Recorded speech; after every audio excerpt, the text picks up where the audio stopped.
Howdy, welcome to Texas Front Porch. I'm your trail boss, Tex Wesson.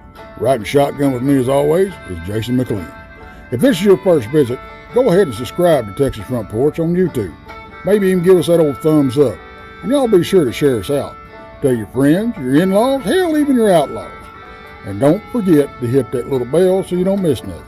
You can always catch us on Odyssey Radio and iHeartRadio. If you want to give us a shout, we're over yonder on the Facebook. Or you're welcome to shoot us an email at paracryptidencounters@gmail.com or serialpapers@yahoo.com. And if you want to be real neighborly, text us at 972-559-0988. If y'all take a liking to what we're doing and would like to support us, the super chats are open, or you can Venmo us at text6717. We look forward to hearing from you. Enjoy the show, folks.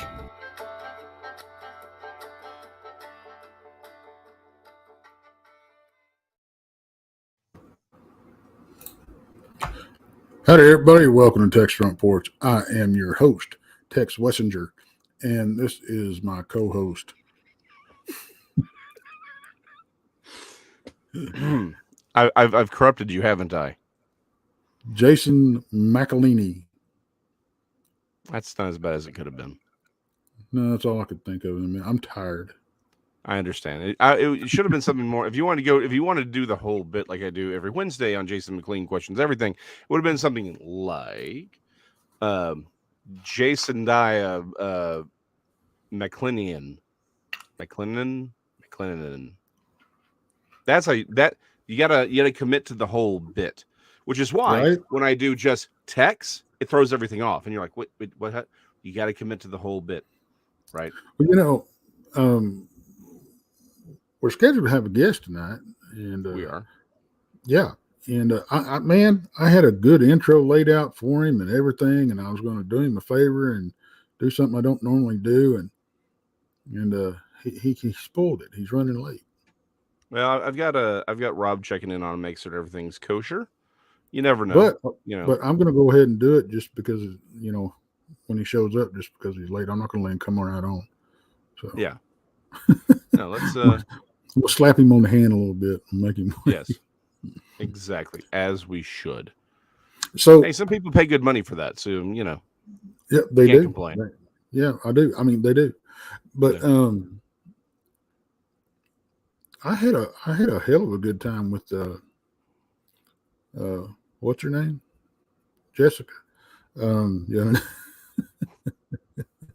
other night on Spaced Out Radio on her show. And that's a fun show. Come on, Jason, help me out. Well, I'm sorry. I was kind of expecting you to move into another sentence there. Okay, so you had a good time. What, for those of us who were unfortunately busy that evening, what is it that y'all discussed?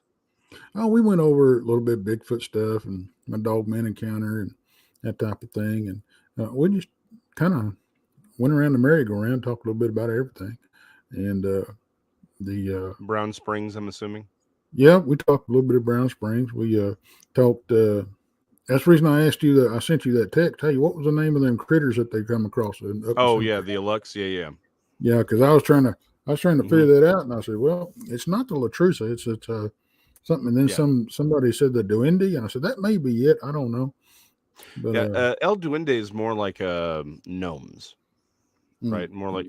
So, like El Duende would be more like an elf or a gnome. The Aluxes or the Alux are more like they are more spirit. They're spirits, right? More like trickster sprites, kind of a thing. So those are different things. They're similar, but they are different. And of course, La Lechuza is more akin to a harpy. More akin to herpes. What? What'd you say about herpes? Harpies, not herpes. Harpies. Oh, okay. Yeah, no. Herpes is okay. I won't do the joke. Never mind. According to Rob, unfortunately, Josh got stuck in traffic. Perfectly understandable. So he'll be in as soon as he can. Unfortunately, just got delayed. Yeah, we'll let him have a pass, I guess. I mean, we can, or we could just make a deal out of it and for the bit, which I'm all about. I need to give a quick shout out to this old boy that showed up, and I don't know if he got raised from the dead or what. This buddy of mine, I did some researching with and stuff, and did my interviewed him in a bar one night. That was pretty cool. He's got some of the creepiest freaking.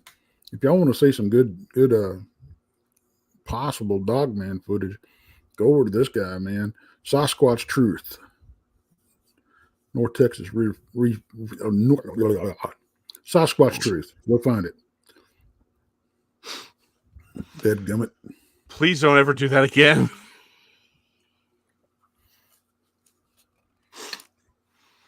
Out there somewhere is someone listening on the Odyssey app going, "What just happened?" Yeah. This is a family show, Tex. I would appreciate it if you'd calm that down. So yeah, no, his work is excellent. I keep saying this stuff about BMR on TikTok. Bigfoot Michigan Rob, are you now on the TikTok? Are you twerking? Are you twerking now? Well, again. He's been Twitter pated for the last month or so. So yeah, that's true. Excuse me, but he's been sending out the tweeters. Yeah. Dadgummit. I think I gotta hick him up. I want you to know, Jason. Okay. Yep. My wife texted me Sunday. She said she was headed home, and she said, "Hey," she said, "You want to go? Get you a hat over at this place we've been talking about going? It's over in Grapevine, Texas." Yeah. And I said no. I actually said no. Is it because it wasn't at a gas station? No, it's because I just gotten off work. I didn't want to get dressed and go back out. That's fair. Thank you, Lorna. So BMR says that it was not him that he is aware of. So I believe the Bigfoot Michigan Rob doth protest too much. So are you saying that somebody's out there pretending to be BMR? I think Rob or BMR's hiding. I think BMR is ashamed of his twerking on TikTok, and so he is hiding. He's claiming it's not him, when clearly a review of the gyrating butt cheeks makes it very clear that it was him. So, just saying, no shame in the booty shaking game there, Rob. You can own it. It's okay. It's a safe place. It's a safe place here on Texas Front Porch. Well, I don't know if I'd go that far. Sir, remove the body glitter filled stripper pole from thine own eye before we seek to remove the body glitter from Bigfoot Michigan Rob's Daisy Dukes. Yeah, speaking of stripper poles, I was really disappointed. I got a bone to pick with Anita because I don't know. Last I heard, there was supposed to be a stripper pole in there when we were speaking. Yeah, I know. I was expecting to go in there and be like, "There's a stripper pole for Tex so he can do his presentation," and it wasn't there. I was shocked. Personally. Well, you brought the body glitter. I did. Yeah, I did. I was ready to. We had the tearaway pants and everything. It was just going to be just us spinning on that pole like three shining disco balls and Daisy Dukes, and it didn't happen. So I was disappointed when I saw it, but we rolled with the punches, I thought. Yeah, we did. I didn't have to unpack my chaps, so. Yeah. Well, of course that was convenient. So any hoozle, aside from our go right ahead. Hey, what is this? Let's talk about what you're going to talk about on Wednesday. Yeah. Yeah. So Thursday show. You need to debrief me on this because I really don't know what the hell you're talking about. Well, that's why I sent you the link. Okay, I didn't look at it. Well, it's a 13. Okay.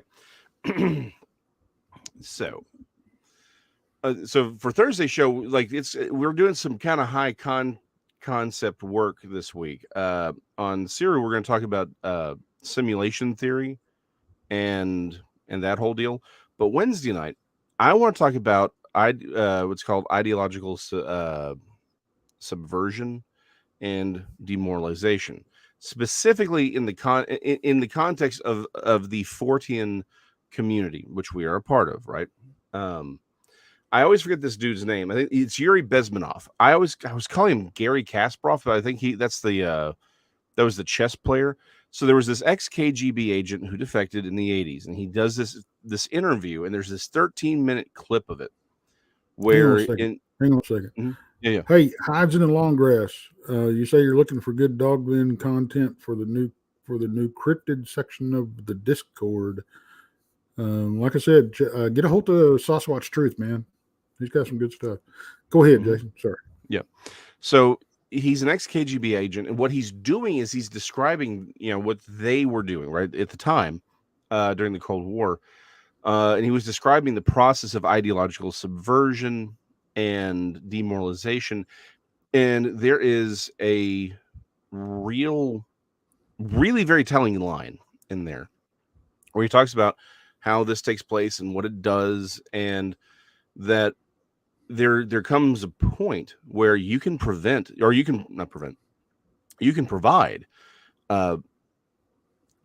true evidence to someone, true information, and they will refuse to believe you because they've made whatever content, ideas you're talking about so convoluted. There's been so much mis and disinformation, no one knows what to believe. So they will literally not believe you.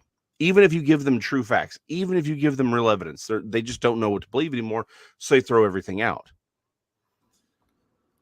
A lot of people have thrown it out there for what is, for obviously it's become very popularized over the last few years for our political discourse. But I found it very telling for those of us in the Fortean fields who look into these oddities, because I would suggest that perhaps we are seeing the same thing with what we do, right?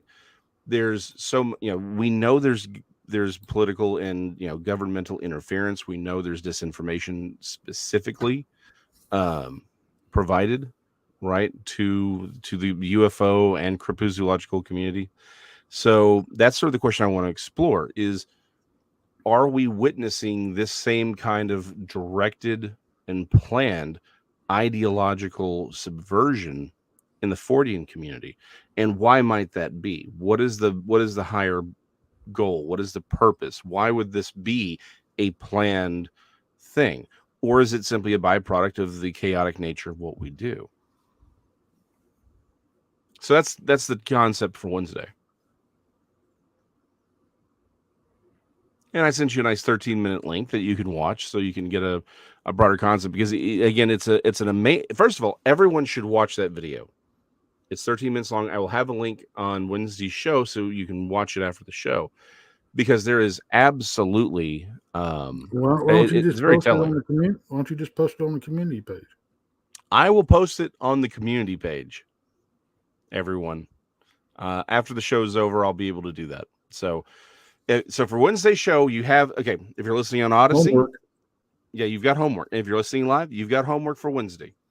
Go to, again, if you're on Odyssey, go to Texas Front Porch on YouTube. That's TEX' Front Porch. I'll post this link to the Facebook page as well, and you can watch. It's a 13-minute clip. It's Yuri Bezmenov, and he's describing ideological subversion and demoralization, and that'll be again specifically in the realm of the Fortean community. That'll be our topic on Wednesday. So it's a tiny bit of homework, 13 minutes of your life, but I do recommend it because it is very applicable to a lot of aspects of our lives and is part of a larger, I think, very valid conversation. So it's well worth it, but it'll be a great conversation on Wednesday. Cool. Jessica is going to remote view my time loss incident. Is she? Yes. Okay. I think after this, I'm going to have to write down what I think her prediction, what her, my prediction for what her vision will be. And I'll have to wait and see, if it comes true. In fact, we should, okay, that'll have to be a team effort. Like we all get to write down like what our predictions are, and then when she remote views and we can all watch live and stream whether who won. Yeah, that'd be cool. So yeah, I'm all for it. I think that'd be great because I do have some thoughts about what actually happened.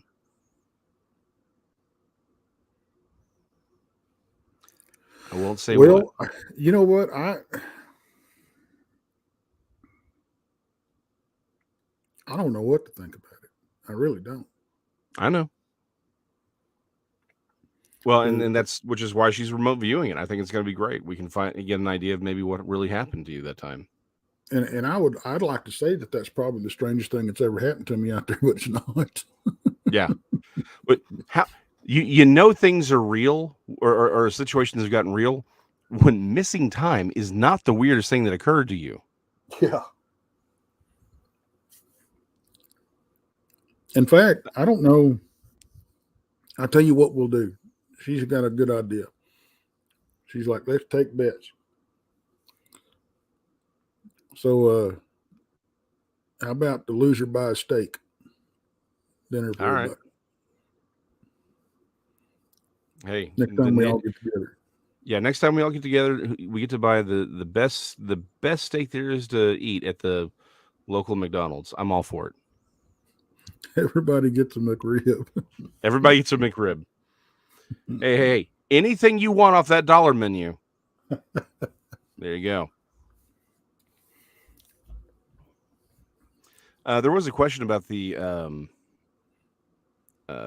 RH negative, RH positive. Hold on. RH negative. I think Doris Downs. Yeah, RH negative. I'm going to be honest. I have not spent a lot of time looking into the RH negative versus positive phenomena, and the problem I have with the entire question is I don't really see enough from what I've viewed. Again, doesn't mean there isn't better information out there, but I don't see that there's been a really good breakdown of things like, for people who have encounters. I don't think we've done a comprehensive enough blood screening. Tex, we actually talked about this, religious views versus non-religious views. Like, we don't have that kind of data to really sort through in a way that I would feel was that would actually give us a real clue. Unfortunately, at this point, all of the connections seem at best tangential, if that, right? So that is something that I think if we had, that is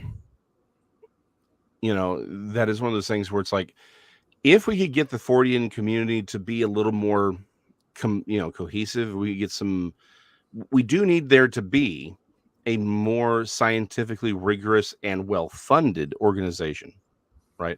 Unfortunately, right now, all of the real funding for Fortean science is unfortunately in the entertainment world. So they're not really, they're trying a little, and the people who are doing those shows are legitimately trying, but there isn't any real funding, right? For that. So unfortunately, there just isn't, if we can get a real Fortean Institute out there, they actually had some real funding so we could actually start doing those kinds of tests, I'd be really interested to see what happens. Right now, I think, unfortunately, so much of that conversation isn't even speculative. It's almost fantasy driven at this point, because there just isn't the material available. So let me ask you this: we kind of talked about this the other day when we was talking about Dogman, and we was talking about werewolves, and we was talking about minus the paranormal matter. You're right, and we was talking about some people seeing Dogman wearing clothes, we've even heard of Bigfoot wearing clothes. I don't think it's out of the realm of possibility at all. It's just stuff they pick up and they see us, of course, and just put it on. Yeah, they're like, I want to be cool too. Hey, that's that's as good a theory as anything else, right? That's why That I keep my hats locked up. I don't want no critter running off of my hat. that is a wise decision, my friend. You don't want, all of a sudden all your hats go missing, and then there's this rash of dogmen wearing Alamo hats, Yeah, Alamo yeah. brims. Yeah, I mean, that's a legit problem. It's as legit as anything else. And that goes back to, we have the reports, right? Mm-hmm. And this goes back to one of those fundamental questions that we ask on the show and have been for over a year now. Because we don't know what they are, we don't know what they aren't. Right. We don't even really know if the things that are seen wearing these clothes are actually Sasquatch and Dogman. Yeah, we don't know for sure. We're just speculating. Yeah. So it goes back to, we're not even 100% when people say they've seen a Sasquatch, right, or a Dogman. The problem is there's really nothing that we can do to say, well, did they actually see what we think is a Bigfoot, or did they see something that's trying to behave like a Bigfoot, or are they mistaking it for a Bigfoot, right? It just goes back to, since we don't know what they are, we don't know what they aren't. And that's a real, like, again, we've got a person that I know very, very well. Unfortunately, his identity is suppressed for the time being, but he's having encounters with beings that are Bigfoot-like, but he doesn't believe that they're Bigfoot. He's had a remote viewer, again, well-trained, who is claiming, yeah, these things are Bigfoot-like, but they aren't Bigfoot. But there is a close connection to UFOs. So it goes back to, maybe they aren't Bigfoot, but maybe they are. Or maybe they are something else that just looks like Bigfoot. Or maybe this is something that wants to look like a Bigfoot. Like, we don't have a way to objectively determine that yet. And so we kind of need to be, I think we need to be a little bit more discerning as to how we even address the topic in general, because these are just issues we don't really have we can't really reconcile at this point. And ladies and gentlemen, boys and girls, all the ships at sea. I met this old boy, our guest. I met this old boy. He was walking through the streets of Soho in the rain. And he was looking for a place called Lee Ho Fooks. He was looking for beef chow mein. Now, y'all may have heard him howling around the kitchen door, but I wouldn't let him in. But I will tell you this. He's the hairy-handed gent from Kent, but he's been overheard over in Mayfair. Ladies and gentlemen, Josh Wolf Turner. Hey, how's it going, guys? Can you hear me? Oh, yeah. No, you sound great. Good. Did you please get that on that intro I just did for you, Josh? Well, I've never been to Kent. I've actually never been to England. So, well, that doesn't matter, man. That was one hell of an intro I just did. I appreciate it. Like 3 people got that joke, Tex. Yeah, Werewolves of London. Yep. Yeah. Well, better late than never, man. Yeah, the Austin traffic is terrible. It's like I left the house like 40 minutes ago. Yeah. And it should be like a 10-minute trip, but today there was an accident or something, so it was like backed up, and we just sat there, and I thought, this is great, and just and it seemed like everything was going wrong, like literally everything. I had one of my guards was on his way to the post, and he had a travel trailer, and it flipped. Oh no! Yeah, and he's okay, and the trailer just needs to be turned back upright. But the tow truck guy came and said $550. So yeah, it's ridiculous, dude. So then we had to help him, get the money, and give it to him, and it was one thing after another. Last night, one of our parking garages, Austin has had a huge crime problem.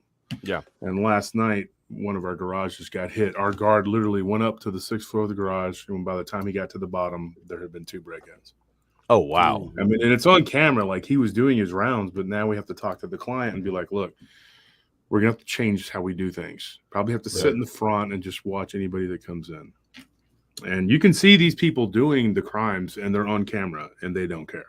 Yeah. Because they just wear a COVID mask. And Austin is really facilitating that, too. They're like, oh, COVID's still around. It's gonna get you. So they're everybody's still walking around wearing masks, and so it's really facilitating the crime because they can carjack you with a mask on and paper plates on their vehicles, and you can't track anything.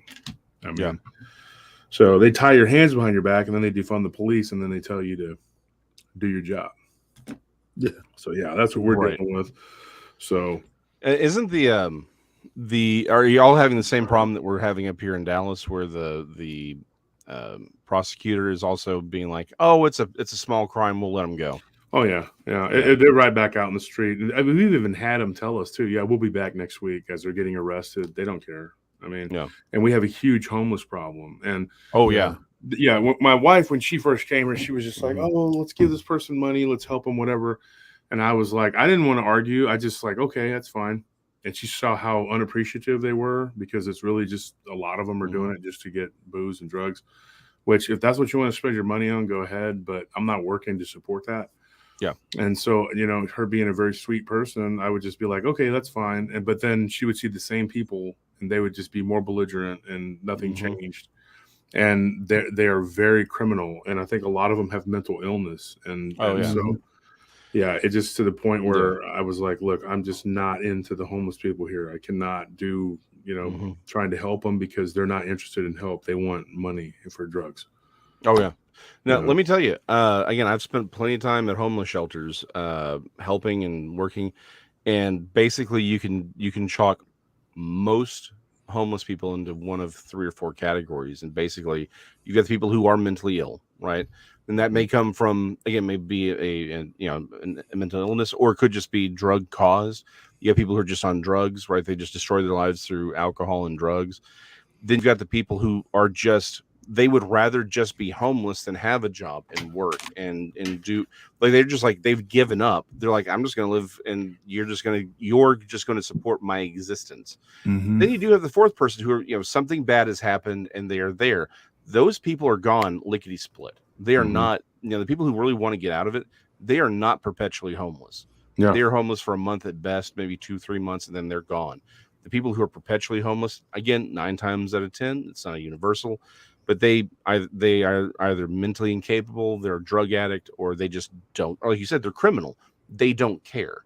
They've just eschewed civilization, and they're like, you're going to support me, and I'm going to do it. Yeah, I get you. People do it, and I actually hired a couple people recently who were technically homeless, and like you said, it's a temporary situation. One of them's like back on his feet, the other one's trying, and they're good guards. So they've been with me for months, and we've had no issues. But they genuinely wanted to work and not be homeless, right? And they're good people, and I've probably, in the last few years, I've hired at least probably a dozen people who had home issues or whatever. Two of the guys that we had, they now have the travel trailers. They live in travel trailers, but they have a place to live, and they're doing good. They're doing well. They work hard. But I was going to actually talk about that for a minute. I don't know what you guys are discussing, because we're busy battling with the internet over here and trying to get everything going. Yep. What was the discussion about? Oh, we were just going to talk some Dogman. Yeah, we were just jabberjawing. Waiting for you to finally grace us with your presence. Oh God! Well, and I guess I'll give you some backstory. I ran into you guys at the Mineola Bigfoot conference, the Southeast Texas Bigfoot Roadshow, and which I think is kind of a misnomer, because now it's up in Mineola, which is sort of the Northeast. Because I was there with Ken and Gerhard and Nick and Lyle, and we were hanging out, and we were kind of joking about it afterwards at dinner. Like, it's like, this isn't even the Northeast anymore. It's the Southeast. Are you guys going to go to Craig Woolheater's conference in Jefferson? Yeah, we usually make Jefferson every year. Yeah, because Craig had invited me, and I was planning on going. This the last 2 years I've been like, I'm going to go do something. But then October comes, and I got slammed last year with like 9 or 10 shows. I think I did 9 shows, and then I did 2 extra ones of mine. So it was a full month, and I didn't have time to do anything with trying to run a business. And then I was actually coaching at that time too. So it was like I had no time. I was like 4 hours of sleep, but this year I'm marking the calendar. I'm planning on trying to get out there. Hopefully, but I got so much already marked on the calendar for October. Are you guys aware that we're having a Dogman conference in August in Tennessee? Yes, I am. Are you guys going to come out? unfortunately cannot. Yeah, man. unfortunately, I'm also likewise booked for the time being. That is the weekend of my 30th anniversary. Oh wow! Well, what better way to spend it than hanging out with all of us? That's what I'm saying. Paris, Well, Tennessee. I'd like to have a 31st. Because it's going to be at the LBL, and Yeah. according to the statistics that I was told, a lot of people go missing in the LBL, and I was quoted recently. Now, I mean, I know you guys probably know that they don't keep records of that in the state and national parks, which is they don't officially keep records. But I was told up to 13 people a year. And some people said, well, it's because of the cave systems. I believe that too, but I think that it's what's coming out of the caves. There's just too many witnesses who have seen things. So Ken actually chose that spot. He said, you know what, we should do it in the LBL. And it was a conversation I had about 2 months ago or 3 months ago now with David Weatherly. And it was like the pandemic was still in full swing. I guess it was probably back in early March. So it would have been, what is this? This is June. Geez. And he said, you need to put on a conference. And he had mentioned that before when we were in a conversation. And so we were chatting, and he said, you need to do a conference, a Dogman conference. And he's like, we've only had like one, and you would be the guy to do it. And so in that conversation, I had told him that me and Ken were working on one pre-pandemic. And then we just kind of said, okay, this isn't going to work because we can't go anywhere or do anything. And I was like, well, good luck, and he's like, oh, good luck. If you need anything, we're 100 miles away, 90 miles away, whatever. And he's in San Antonio. And so we kept talking about it. Well, he did, actually. He kind of pushed it. He said, hey, we still should do this when this pandemic lifts. Well, the minute I got on the phone with him, and it was about something completely different, I mentioned to him my conversation with David, and he was like, dude, let's get this done. And I mean, like, it was like immediately the next day he had already called. Like, he didn't even really wait for me to go, yeah, let's do this. Like, he was just like, I'm going to do this. And Ken is awesome. He just started like calling people, getting the venue set up or whatever. And then I went about getting the people together to do the conference. And it's going to be a pretty big show. It's going to be awesome. I'm looking forward to it. We're going to have a ton of people speaking. And it's going to be an all-day evening event. And the first day is going to be for VIP. And we're going to have Texas barbecue catered. A lot of people don't know how good our brisket is here, and they're going to find out. Excellent. So, yeah. Good. And man. so I'm looking forward to it. And we're going to have, and Lyle just committed. We weren't sure that Lyle was going to be able to make it because he had a bunch of prior commitments, but he cleared his schedule and he's going to go. And so I got a lot of good friends in the community, and I'm glad that they are so forthcoming, willing to help. And everybody's been very gracious and helped us sell tickets. And if you guys want to go, you're VIP on me. You don't have to buy a ticket. Just show up. So, well, he wants to stay married for some reason. Yeah, I know. That's what is that, dude? Like, I just had my 5th anniversary, like in May 20th. Congratulations! Yeah, so it was, it's a big thing, So yeah, I don't know. Excuse me. I'm still trying to figure out what's made her stick around this long, but. No one love knows. is deaf, dumb, and blind, dude. That's what mine. She be, has bad eyesight. Sure. That's what I tell her all the time. I have a face for radio, so that's fair. That's what I told my mother-in-law the other day, that I had a face for radio. Well, you got a good voice. We both. Well, I think we both have good booming voices. We just we're not the most aesthetically pleasing to look at. I tell people all the time they tune in for the live stream, and I'm like, you see my big Campbell Soup is good food head looking, and just whatever. I mean, it's I'm shocked every time that a bunch of people show up. So, well, that's what I keep telling people. That's the reason I wear a beard and a hat and sunglasses. The more I cover up, better looking I am. So, well, you look good in the cowboy hat. Yeah, and you got a very commanding presence. Now, Jason, me and you had a conversation. It was very interesting. We went into all kinds of directions. Tex was inside, and I think Jason, me and you got acquainted outside. Right. We were hanging with Robert Dominguez. Yeah. And he said he was a fan of the show, of my show. Yes. So I was like, okay. And so we were talking, and he, was really nice guy. And so I got to know you, and we hit it off immediately because we started talking about everything under the sun, from Bigfoot to Bible theology. Yeah.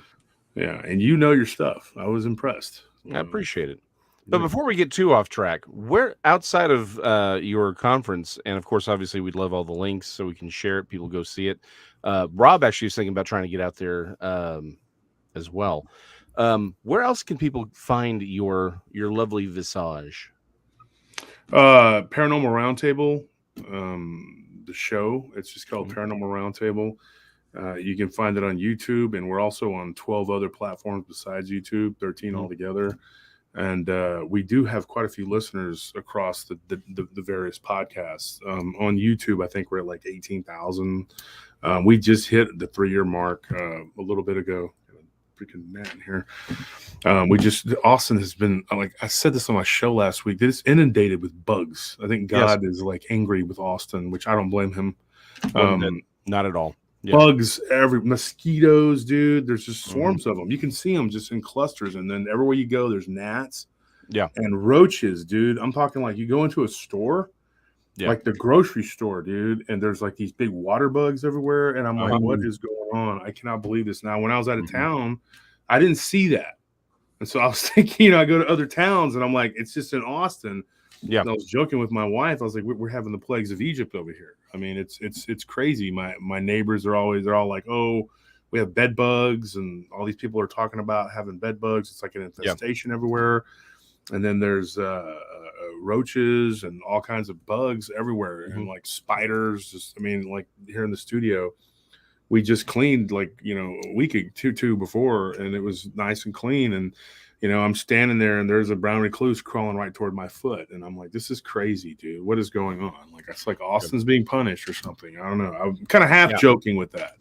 Yeah, but you can only half joke about Austin. I mean, it's trust me, I'm very aware. I had a run-in with a brown recluse many moons ago. Almost lost my left arm. Oh yeah. Yeah. The necrotoxin will literally make you lose your arm, leg, whatever it bites. Yeah. So gave me, I got blood poisoning from it, and they told me if I was actually in basic training. Oh, yeah. Where at? Fort Dix, New Jersey. Oh my gosh. Army, and they my drill sergeant finally let me go to sick call after I showed him the red marks were halfway up my elbow, and the doctor there said if I'd got there 2 hours later, they'd had to take my arm. They wouldn't have had no choice. Yeah, and it spreads, and it keeps spreading unless you get it out. And what happens is they attack you when you're asleep a lot of times, or like a friend of mine was moving wood in an old barn. And what's really crazy is he ran into a black widow, so he was kind of concerned with that. So he took it and he killed it and whatever, took it off of the wood, and was kind of worried and looking around for that. And he said that there were all these little brown spiders he kept running into, but it didn't really click with him, and he was not a native Texan. And he was out there near Fredericksburg out in the hill country. And then he gets bit, and he thought, did that widow bite me? And then when they told him, no, it was a brown recluse, and they showed him a picture, and he's like, there was a bunch of them. And so he was like all worried about the black widow, but the brown recluse is what got him. Yep. Yeah. Because, most time you don't even feel it. No, you don't. They just kind of bite, like, So, so the other places we can find is Facebook. I have a Facebook group, Paranormal Roundtable, the group, and then Paranormal Encounters, Paranormal Lounge. We have Paranormal Prayer Group. We have Wolf Turner, I think, a PRT fan page, which was made by Phil Stern. I'm an admin in Dogman, Werewolf Discussion. And a bunch of other Whisper to a Scream. There's a bunch. I'm an admin in the Paranormal Trucker podcast. 2 of the NADP sites, the National North American Dogman Project, Region 2, with D.A. Roberts. He's a great author. He's a good guy. Oh yeah. And Nick Valente, and me and him are in the other group. So, but if you guys want to talk Dogman, let's get to it. I mean, I got whatever you need here. Oh, we can keep talking spiders for the next half hour if you want. We can talk spider people. I had somebody tell me that they when they were a kid, they saw a spider person. If you can believe that. And he's a regular listener of the show. Okay. That's literally the most terrifying thing I've ever heard in my life. Let's talk about that for a second. Well, I can give you the overview, and I give you the overview. No, please. I'd love to hear that. His son told me the story. His son's a really good kid, and he's a security guard at a very large computer firm who actually let us go onto their campus not too long ago. Was supposed to, but we walked around it because we got reports that there was people seeing werewolves, and I can explain that in a minute. But his dad, I need to talk to his dad and get this whole, funny thing about his dad is a really good singer, and his uncle was John Anderson that sang Seminole Wind. Mm-hmm. Oh yeah. That's his uncle. I love that song. So that he comes from a line of singers, and he is a very good singer. And so we have a mutual friend that he grew up with him in Bastrop, Texas. And so anyway, I don't know if I have permission to say his name, so I'm not going to say his name right now, but I want him to come on the show and actually tell his story. But what his son told me was that he heard noise in the kitchen. Now, he may come and correct me and say that's not exactly what it's, because his son told the story secondhand, and sometimes people will but from what I was told by his son was that he went into the kitchen when he heard this scratching noise, and he sees this what looked like a humanoidal shape, but it had like spider-like legs and a weird head, and it was eating bread. And he saw this when he was a kid, and it terrified him. And so he told his son he didn't know if it was something that he caught a glimpse of an interdimensional being, or if it was some sort of demon, or what it was. But that now, before you shake your head and go, "Whoa, what is that? So weird," funny, because when David Weatherly was on my show, I actually told him about a dream that this woman had had. Now, at the time, she was dreaming about black-eyed kids. And David asked the question, we were kind of off air joking. He says, "You sure she wasn't reading the book and then thought, then had a dress?" Well, that's very possible. Well, actually, I went back and I talked to this lady, and since that episode, me and her talked 2 or 3 more times, because she started having not night terrors, but she would wake up and she was dreaming about black-eyed kids, but they would always have these like spines off their back, and then they would kind of protrude from the back like a spider. Yeah. And there was like 8 of them, And now she asked me if there was any significance to the number 8. I said the number 8 is not a number of prosperity. I don't know. It's good fortune in East Asian culture. But I told her, I said, it's also the infinity symbol. I said, what do you need? And she goes, "Well, what do you think it is?" I said, "Well, 8's a very common, like as far as digits go, all arachnids, they're identified by having 8, but also cephalopods. Yeah. Cephalopods and arthrocephalopods, they actually have 8 digits, and I think it's because it's an adaptation that's very successful in nature." So I told her, I said, "I don't know the significance of it." And she says, "Well, is there any chance that these black-eyed kids are actually some sort of interdimensional, and they're solid black eyes? She's like, if you look at their eyes, they kind of glossy and they kind of look spidery."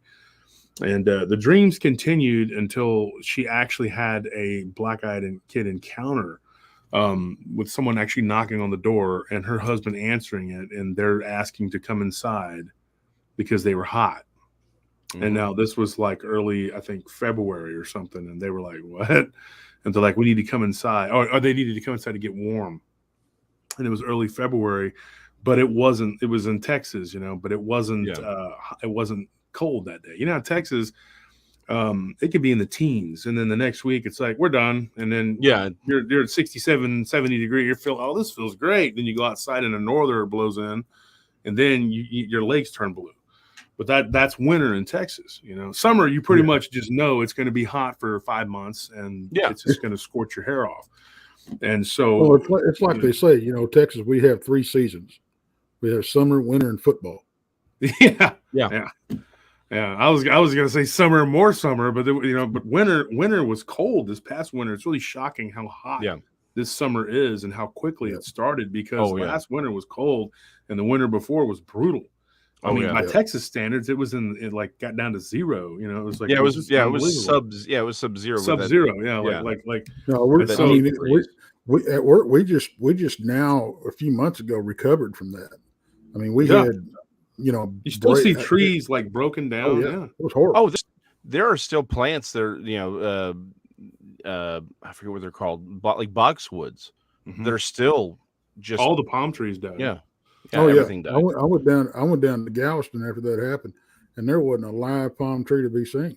No, and Texans. There was snow on Galveston Beach, for God's sake. That's right. Yeah, that's crazy. Yeah. It snowed everywhere. I mean, and us Texans were not used to the snow. Now, I've been in a lot of places with snow. I've been all over the world, and I've been all over the country, except, believe it or not, there's 9 states in the Northeast I haven't been to. I have not been to the northeastern seaboard. So I've never been up there, but I've been all over the country, and I've seen snow in Colorado and Oregon and Washington, everywhere.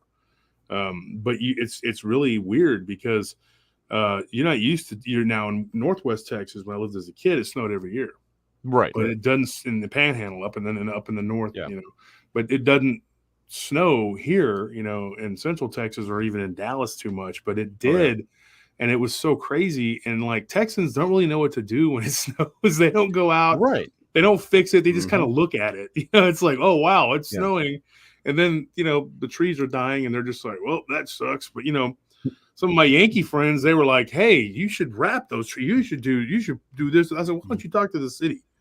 Because they don't really know what to do. They're just going to sit here and look at it and maybe play in it and hope that it goes away.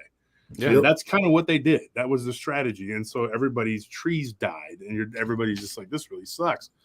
And so anyway, but this was February, and so it was early February, and he said, it wasn't cold. It wasn't, and they said, we need to come inside and get warm. And there were 2 of them. It was a boy and a girl, and they had black eyes. And she said that she saw them from the kitchen, and she was terrified.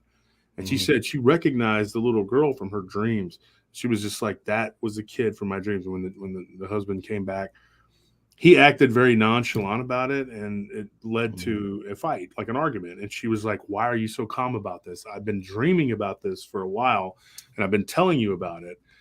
And then she said that later on that night, her husband screamed, and this big tarantula, like this unnatural looking gray tarantula, crawled out of their tub. And it just plopped out onto the floor and went right toward him while he was doing his business on the toilet. And so he ended up trying to hit it, and it jumped all over the place, and then it ran behind the toilet, and then it ran up onto the wall, and they were trying to kill it and everything. And finally their son came in and caught it.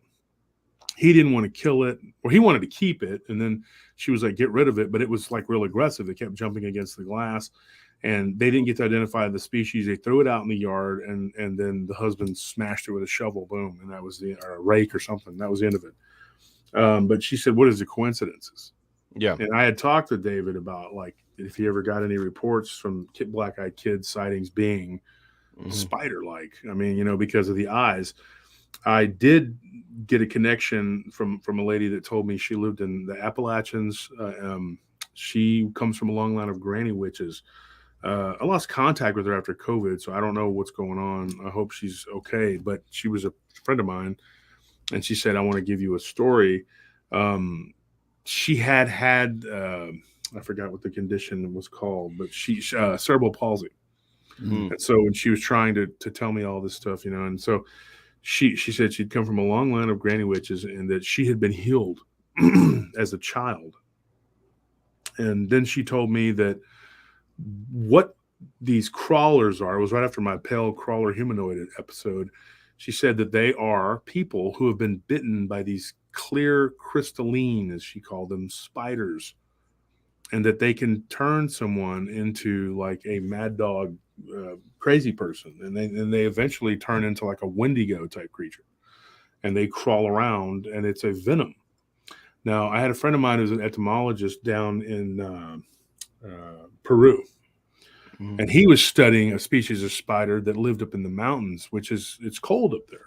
And this species of spider thrived, and they called it, they had a weird name for it. And I can't remember the name, but it was in Spanish. And he said that they would come down and they would bite someone, and then they would crawl back up into the tree and wait and make sure. They were smart. They were like hyper intelligent spider, and they were big. So, it's about the size of a dinner plate.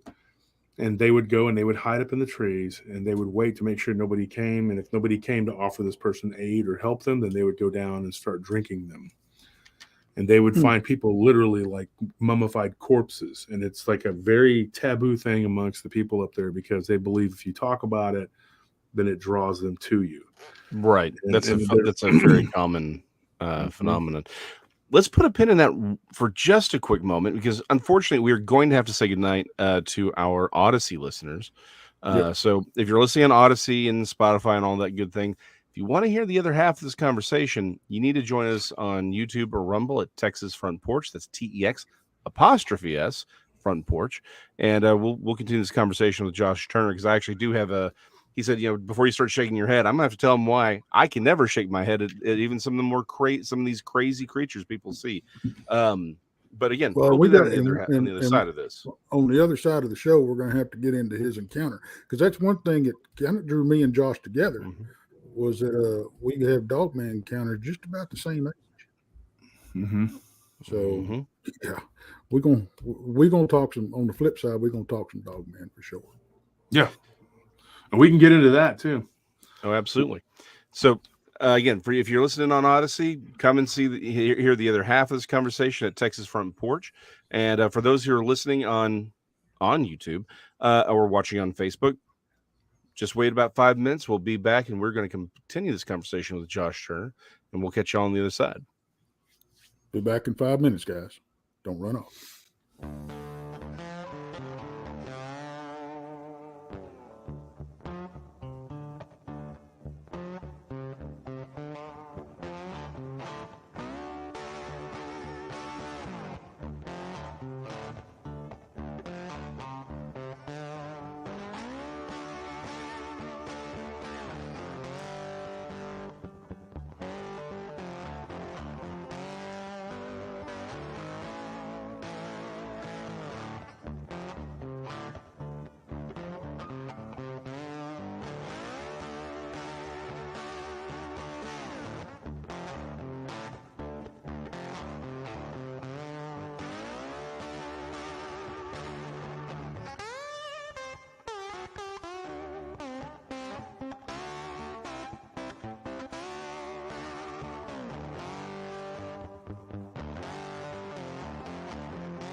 Four minutes to go, folks. 4 minutes.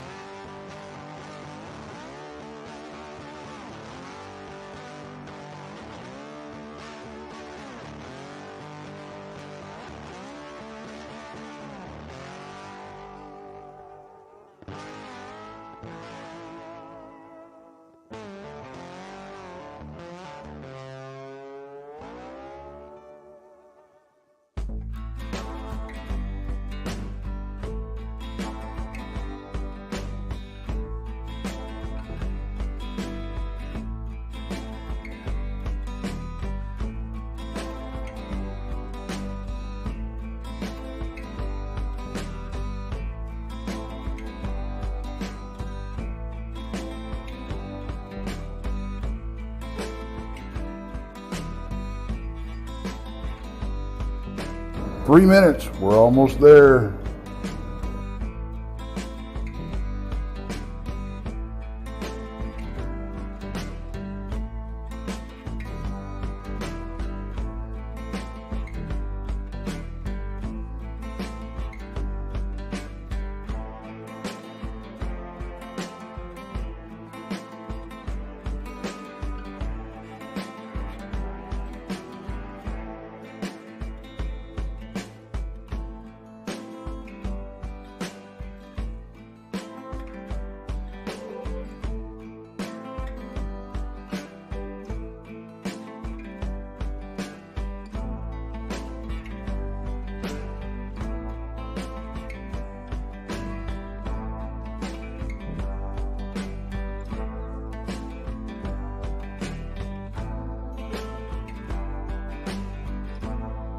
Two-minute warning, guys. 2-minute warning.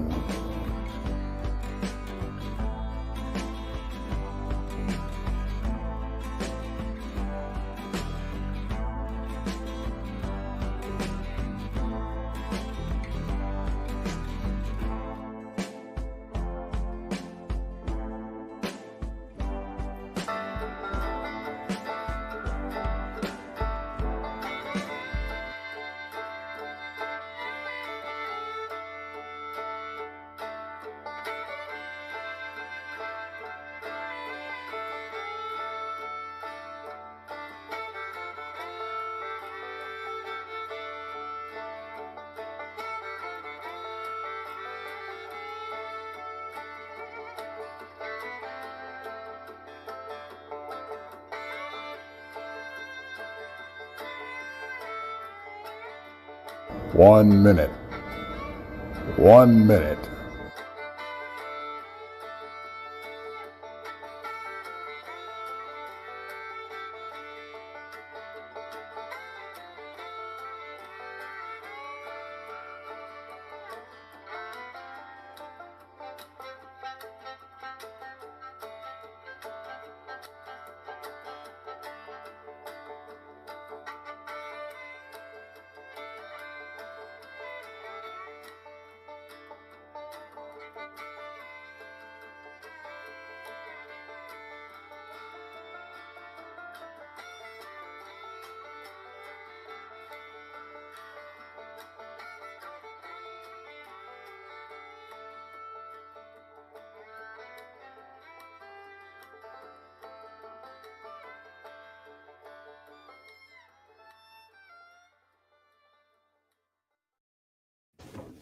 And we're back. Howdy, folks.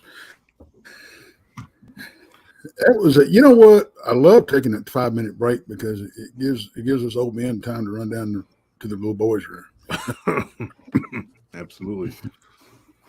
And some of the younger men as well. So whoever, whoever needs, people have been stuck in traffic. Me, Yeah, exactly. Getting back Some of us on who like the a lot of water. Just saying. Getting back on the whole spider thing, we've got a gentleman that frequents our chat, and he's convinced. I don't know. It's just hard for me to swallow.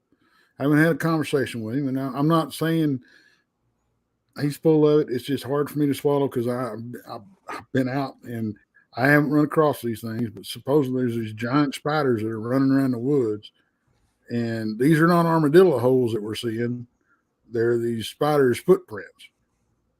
I don't know, but here in the United States, where is this Oklahoma, Texas, and it's. I got one in southern Louisiana not too long ago. I'm trying to remember the name of the parish. They call them parishes. They're not counties. They're not counties. They're parishes. It's not a county. I have to go look. I don't have my notes in front of me about that, but because I wasn't planning on talking about spiders, but I do have stories.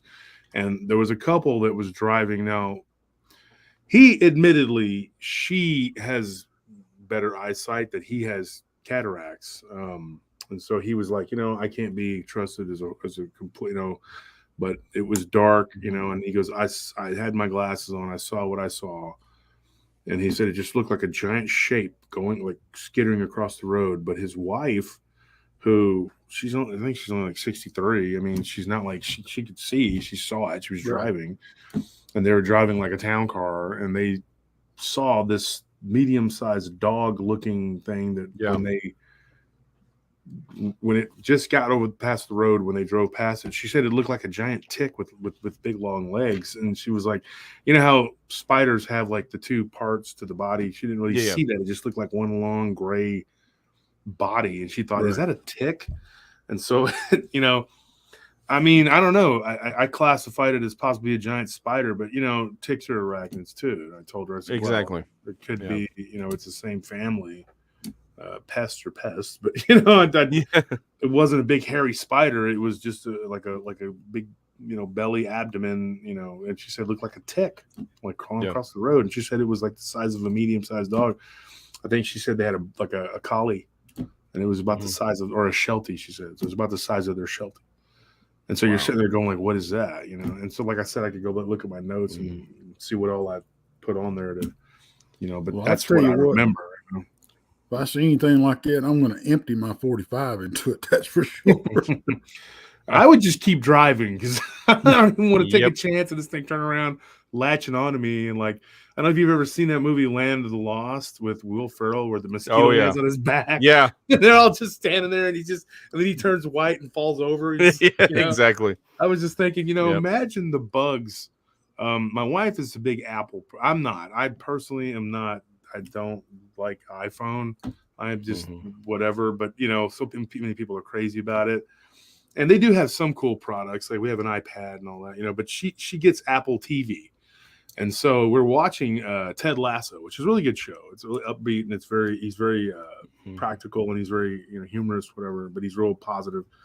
And so I was like, what else do they have? So we started kind of looking through, and they had some pretty good programs. They had one, Prehistoric Planet, and it's David Attenborough, and then it's like he's talking like and you're thinking, and he's showing Quetzalcoatl, Quetzalcoatlus, and all these different types of Spinosaurus, the creatures that you're going to see in the movie Jurassic, whatever, that if you go watch it, whatever, which I thought was mediocre. That's my opinion. But anyway. It's David Attenborough, and he's talking about these creatures, and they look like they're alive. And I told my wife, I said, I wish they would do one, and they would just talk about the giant insects and bugs, so you can just see what these demons looked like. I mean, like these giant, wasps that would look like winged demons. I mean, they would be so big. I mean, you can imagine. And they said that there were mosquitoes that preyed on these type of dinosaurs. I forgot the name of the dinosaurs, but they said that they would prey on them, and the mosquitoes could literally kill the young dinosaurs because the mosquitoes were so bad they could literally drain them of their blood. They said that in the program, and they have all this science to back it up. Why? I guess the amber, they find them in the amber. But it's and I collect fossils. I collect Spinosaurus. I have a Spinosaurus tooth, Mosasaur tooth, a lot of Megalodon tooth, and even some petrified great white teeth that are actually bigger because great whites got a lot bigger back then. Right? Oh yeah, and it's crazy because people don't realize how much we actually owe to the orca, because when the orca was, if you believe in evolution or adaptation, whatever you want to call it, when they were on the rise, they believe that the orca was partially responsible. Their ancestors were responsible for the downfall of the megalodon, because them and the great whites were out competing the megalodon. The megalodon were big, and they needed to eat a lot. And they when they were younger, they got out competed, and eventually that's what drove them to extinction. Was the rise of the orcas and the great whites, basically. Yeah, it was a and so I read that, and I was thinking, I think I read it in like Scientific American or Discover, one of these magazines I was reading, but I was like, thank God. I mean, I don't like great white sharks, but I would definitely not want to deal with one that's like 60 foot long, and people say, well, they could still be alive. I was like, they could be, but we'd also see evidence of them attacking people's yachts, and things like that. And we don't see that. So, it's like, oh, the Kraken, still be alive, which we know that the giant squid still exists, but there was a squid that was even bigger than that. And I was watching a show, and I think I watched it because the episode of Chupacabra had Ken on there, I think. So I was checking it out. And then I went and I saw a couple other episodes, and one was about the Kraken. And it was talking about these ichthyosaurs that it was killing. And it literally, they found its lair. They think that this thing was 110 feet long. Yeah. And they found these ichthyosaurs that it had lined up the bones and around. Yeah. Like it had its own little cave. And you're going like, wow. And people were like, wow, this thing was like a real Titan, like the Kraken, like a Clash of the Titans. And people are like, oh, that can't be. That's not real. No, people don't understand. Cephalopods are super intelligent. Oh, absolutely. If they came on land, they would probably become the dominant species. People have no idea like how intelligent they are. I mean, if you deal with them, you're talking about something that can get out of a jar, trapped inside from the inside. Yeah. Well, yeah, there was one in Corpus at the. They were telling me at the Texas Wildlife Aquarium down in Corpus. Yeah. I was down there the year before last at Port Aransas, and they were telling us a story about one of them was a female. And it was sneaking out and getting into the other aquariums, and it was killing the baby sharks and eating them. And then she would literally, and they were like, "Why are these baby sharks missing? What's going on here? There's lemon sharks are disappearing." So then they found footage of this thing like sneaking across and going back into its own habitat. I mean, it was literally crawling. I mean, it was like the amount of intelligence it takes to be able to do that, like, to be like cognizant, like, okay, I can see what I want to eat. It's right there. And then it goes, well, how do I get there? And then it finds a way out. Then it goes back in. I mean, that's unreal. I heard that story too. Yeah. It's insane. Yeah. And it's happened in more than one aquarium. I think it happened in Oregon too. like they had and I remember as a kid interacting with one. There was a female octopus, and they would put her in this small little tank, which I felt sad for it, but it didn't stay there all day. It was just there to interact with the kids, and it would put its tentacle out, and you could touch the tentacle, and you look at its eyes, and you feel like you bond with it. You feel like there's this, and then if she liked you, she would put another tentacle out and like hold your arms, and it liked me, and so they were like telling me, oh, it liked you, because this one kid kept trying and splashing water at her, and she just kind of went down, like, get away from me, and so I told this kid, I was like, well, that's not how you interact with animals. And I was raised 15 years in the country, first 15 years of my life we had animals, and so I put my hand out, and this thing, they're very empathic, and I could see it like rise up, and and I wasn't afraid of it. Some kids were like, oh, I'm scared, it's like, whatever. If you grew up with my dad, that he's the scariest thing on earth, you wouldn't be scared of the octopus. But but I remember that, and I've always wished that I could reconnect with one of these things, because they are so amazing and smart. And leading into what we were talking about, the Dogman, changing gears here, what I think about that creature, and people who want to believe that it is some sort of physical creature because they say, oh, it's got this hyper intelligence, is this and this, that. As smart as animals can be, I really don't think that they get that smart, and I don't think it's an animal. I'm just going to lay that out there, because I have seen one when I was 15, like, Tex, we were talking, and I saw a humanness in the eyes, but it doesn't mean to me that it was a natural creature. And if it is some sort of natural or something that's physical, I honestly think there's some human intelligence behind it. I don't think that it's an animal at all. There are people who want to say, oh, it's smart, it can do all these things, and it evolved this way. Just look at, the killer whale and the porpoises, which is really what a killer whale is. And just look at the cephalopods, look how smart they are. That's not the same thing. Wolves are intelligent, very intelligent. If you look at where they are, they're about 10,000 years behind us, in civilization. Like, they have their own little societies and civilizations.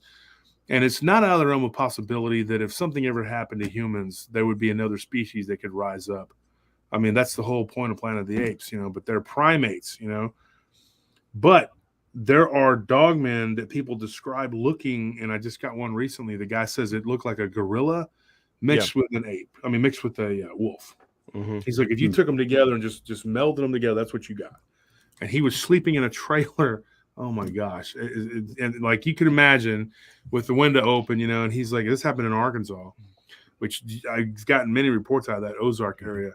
And this thing just was tromping through the woods. And he looked, and his initial reaction when he saw its back kind of by the tree, he goes, I'm staring at a Sasquatch. And then when it turned around, he saw this snout, and he saw the ears, and he goes, not only is it terrifying to be sitting there, and you just got a screen and a flimsy little piece of whatever it is, metal, to protect you, but then it's not only is it not a Bigfoot, but it's some sort of terrifying hybrid Bigfoot werewolf thing. And he said it came right up to the window, and he said he was just laying there, and he was actually recovering from COVID. He said he was on the upswing, and he was getting better, and he wanted to scream, and his wife was on the other side of the trailer. Now, this isn't a travel trailer. This was a mobile home. Yeah. And it was a single wide mobile home. He said it was up on the backside, was up on blocks. So he said, this thing, if it pushes it, we're toast. And they were building a house that they were staying because they were building a house. And he said that he had seen weird looking tracks, thought nothing of it. He just thought, what is that? They have giant wolf looking tracks. And he said this thing just stared at him. And when it got closer, he said the upper part, like near the eyes, looked more kind of like an ape. And he said there was a human level intelligence. And then his wife was talking down the hall on the phone. And as she got closer, the thing kind of turned and looked at, at the area where the speaking was coming from, and then stared back at him. And he got the distinct feeling that it meant to do something, but it heard her and thought, well, I'm just going to back off. So he just kind of backed off. He said it kind of disappeared into the darkness. And I'm thinking, it's got to still be there. And so she flipped the light switch on when she came in the room, and he was just like trying to get her attention to stop. She's being loud, whatever. And eventually, you know, she went back out of the room, grabbed some laundry, whatever, went back out of the room, and she was like near the front entry room, whatever, and she screams because this thing went around and got up onto the porch, and their little dog, which I think he said had a I forget the name of the dog, but anyway, it's one of them little poofy white dogs that just go yap yap yap, you know. Yeah, forgot the name of it. Pomeranian. But anyway, Pomeranian, that's what it was. He said a little Pomeranian was bouncing around, going crazy, and then it started peeing everywhere. Mm-hmm. And then this thing, I guess, came off of the porch, and then they heard a loud thud. And the next day, there was literally like it had knocked a hole, and they don't know if it punched it or if it threw a rock because they saw pieces of broken, you know, asphalt from the pavement, you know. And they were like, I don't know what, you know. And when he started telling his wife what happened to him, she was like, okay, we have some kind of creature. And they reached out to a couple different people, but they were paranormal investigators, and they were like, well, we don't really know what to tell you. All you can do is get the story, you know. And I told them too, I said, I can't, even if I could go to Arkansas, I can't go there and shoo it away. I mean, it's going to do what it's going to do, and I have no ability to, you know, get rid of it or do anything. I said, I can take your story, and that's all I can do. Now, there are people in this community that are so full of crap that they will actually tell people, oh, I can get rid of a dog, man. I'll go over there and tell it, hey, behave, and it'll get out of your trash and go away. And they'll argue all day that this thing evolved from monkeys and wolves breeding or some ridiculous nonsense. I don't, you know. Well, let me before we get into your encounter, let me tell you kind of my theory on the whole Dogman situation. I think they've been here for thousands of years. I think there are physical ones. I don't think they're all physical. I don't think they're all me physical. neither. If you look back, the Egyptians, the Chinese, Japan, just about every culture back in the day has some kind of deity, some kind of demigod or something in their culture that resembles what we're seeing. Mm-hmm. Prime example is what's his face from Egypt? Anubis. And I think it's like I said, it's conjecture like everything else. But I think it's possible that these things back then were super intelligent to the point that they were worshipped as gods. Okay. Then the flood happened. A few of them survived the flood.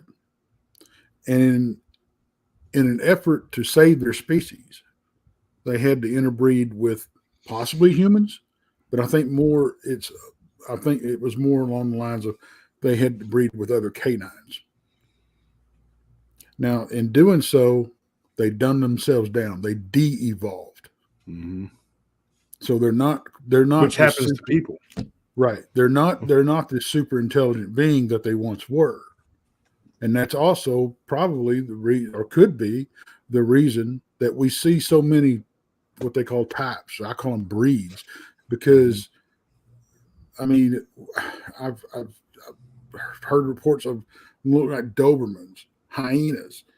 You know, I mean, I saw a picture when I swear it looked like a freaking schnauzer. I mean, you know, I'm waiting for the Chihuahua dog man with the giant eyes. It just sitting there shaking. Keep it as a pet. But and I, you know, that like I said, that's just a theory, you know, a possibility, because I think, well, like you were talking, you know, them not being not all of them being physical. When you know, we were talking about that. Well, they have abilities that defy the laws of physics, for sure. We have to leave our minds open to that possibility. You know, same thing with Sasquatch. Same thing. We've got to leave our minds open that maybe it's not all Bigfoot and Sasquatch and everything that we're dealing with out there. Maybe it's something pretending to be this, because that's what a lot of people are looking for. And that's where they're going to get their foot in the door. You know, Paranormal 101, what a spirit's going to do to you. They're going to lie and they're going to trick you. Yeah. You know, so if you're really out there and you really want to communicate with Bigfoot or Dogman, whatever the case may be, and if this entity knows that and it can present itself as such, you're going to welcome it right in. You know, so I think that may be a lot what we're dealing with. I know, we've been out there beating the brush, and we've ran into a whole lot more than just a physical Bigfoot out there. I'll guarantee you that. Mm-hmm. But on the Dogman side of things, I think that may have been what happened to this whole super intelligent creature that everybody talks about. But I think they don't exist anymore. And if they do, of course, it's a possibility that the government or a government had something to do with it. You know, they got a hold of these things and they started experimenting on them. You know, super soldier type.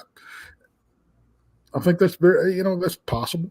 I mean, I've heard accounts of them being facilities that had these things in captivity, and they got out and killed the whole village, and they had to go wrangle them back up or kill them. You know, I've heard that happen a couple of times. So many different things that could be going on simultaneously. Right. And it gets so convoluted but I just really, a lot of the encounters that I get, people tell me about, it's just they run the gamut, but I get a lot of them that are just, they have to be some sort of metaphysical.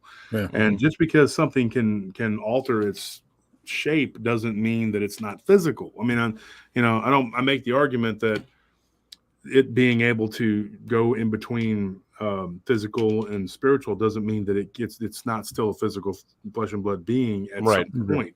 You know, alien abduction, a lot of it, I get a lot of those stories too. I mean, they come through the wall.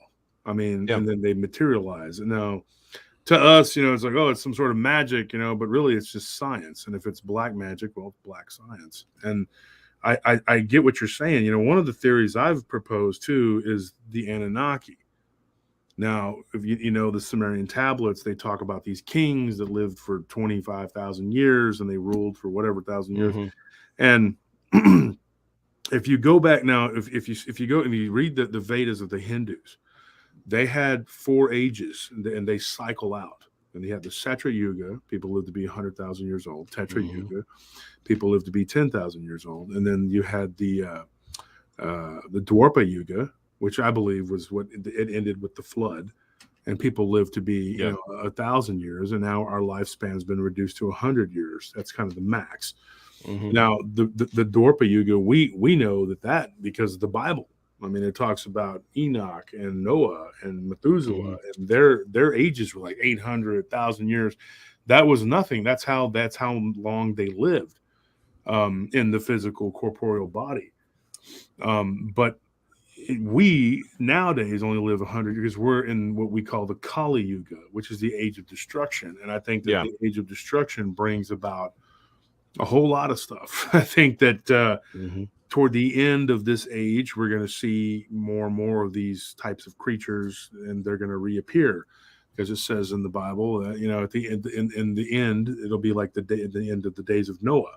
Yeah. Because at the end of our age, I don't think it's the end of the world, because it's not. No. It's just an end of an age, and there are eras within the age, and so this age and era will end, but in a new one will begin. But I believe that the Dwarpa Yuga ended. I think it was done. That was it. It was the flood, and it knocked out a lot of it because it was just getting really bad. We were given a 10,000-year reprieve, according to the Vedas. I'm not saying this is completely what I believe, but I think there's some truth in this. And we were given a 10,000-year reprieve where spirituality would still be strong and it would flourish. But then at the end of that 10,000 years, which I think we're about 5,500 to 6,000 years in, that it's going to eventually be destroyed and it's going to wane. Interestingly, they believe in Krishna, whereas we, as a Christian, I believe in Christ. But eventually he returns and he sets things right. And of course, there's this big battle. And the battleground, the first battleground, is China.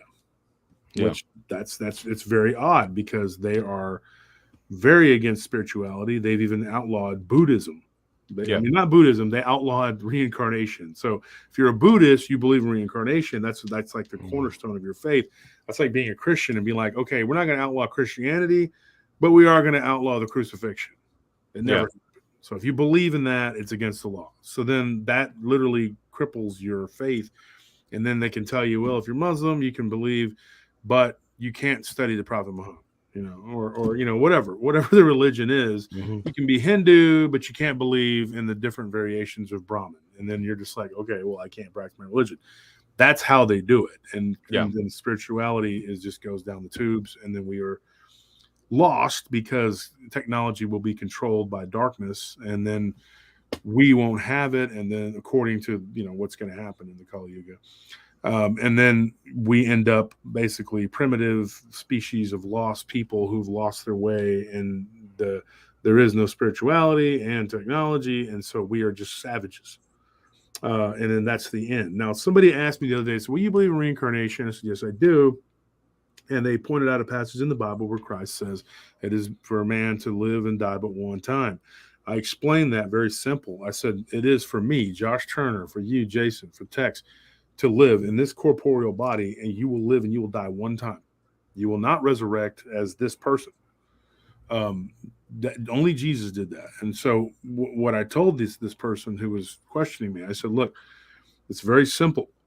Though there were books in the Bible, a lot of the codices, 36 in the Nag Hammadi Desert, and they took them out. And there's a lot of information that was removed. It was gleaned by the Catholic Church. They took it out and they said, we're not going to allow this because it's confusing. And if people are told, and it all goes back to the Code of Deuteronomy and how they want to control, if we're told that you can live your life however you want, and the major consequences that you got to come back and do it again, well, it's not as scary as you're going to burn in hell for all eternity. Okay. That makes people think, oh my gosh, because time really doesn't exist, and it's actually relative to your own interaction with it. So, but when you tell a person, try to think about this your entire life, and then over and over again, forever, you will burn in hell. But the magic bullet is that if you do what we say, we'll intercede with God for you, and then we'll get you off the hook, and you can say, just as long as you do what we tell you, you'll be okay. So that's what people did. They were terrified. They were like, oh my gosh. So you had two different forms of religious zealotism that they used to push, which was the reward or the punishment or both, And so you're like, not only if I listen to these people, do I get, to not go to hell, but then I get a reward. I get to go to heaven, which is the complete opposite. And so, but the problem though, and here's the catch, because everything is a wheel, it all works, I told this person, they said, well, what does it matter? Then I'll just come back and do it again. I was like, because your life will be harder. And the further you go into the Kali Yuga, which is what we're in right now, the worse it's going to be. So if you don't get it right, you come back, and then it's going to be bleaker and bleaker and bleaker and harder to transcend and go be with God. So that is the catch right there. And I was like, there is no free lunch. You will always pay for your karma. Your debt you will have to pay it. Now, according to the belief of the Hindu, which actually coincides with Christianity, is that you can fall on your knees and pray to Christ and ask him to forgive you, to come into your heart, forgive you for your past sins, and make that connection with God, because he says no man go to the Father through the Son. And Jason, we kind of talked about this at Mineola. Yeah, we had a little bit of conversation about it.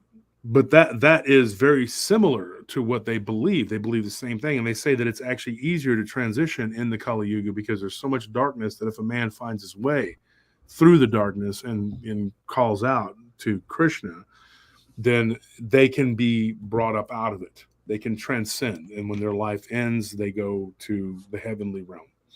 And like I said, this is what they believe. I'm not saying I believe this completely 100% because I don't know. I think there's pieces of the puzzle in all the religions in all the world. And I'm not one of these advocates. Let's have all one religion and be one. No, I'm not down with one world, anything. Okay. That's not a good thing at all. What I'm talking about though, is gleaming the pieces of the puzzle because it's fractured. And I believe we all had a common religion. I believe we all had a common everything. That's why there's pyramids all over the world. And I think that there's something to that. And I think we lost our way And I think that this Dogman creature has a role that it played in all of that. Now, if you go to the Sumerian tablets and you look at the Anunnaki kings, some of them had names that are literally like the names of God. Like, you're going like, okay, there's a Jehovah, there's a Elohim, there's all these different names that they called God, Yahweh. And you're like going, why are there all these different names for God if it was all technically from the Hebrews, their language, and became the Israelites? Well, that's because I personally don't believe it's all the same God. And the God that I serve, the Father of Christ, I don't believe that's the same that would tell somebody to go and commit animal sacrifice. The only beings that we know of at this point in time in this world that would ask you to kill a ram would be Satan.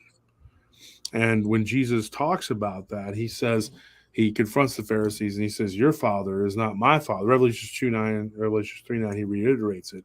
He says, your father is Shaitan, and you are of the synagogue of Shaitan. And he says, my father is not your father. There's two different things.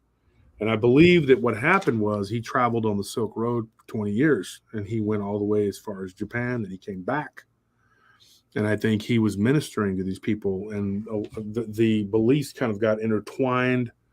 What he was teaching was kind of like, and I believe that they call him Krishna. And I think that the name stuck.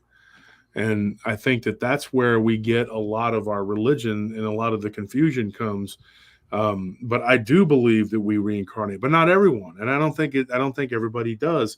And I think consciousness is subjective too. It gets really convoluted. Now, when you're dealing with this Dogman creature, one thing I think is that anybody can be one. And I know that sounds crazy, but like, say you were to die and you are on the dark side, you could return as something now, according to certain religions like the Zoroastrians.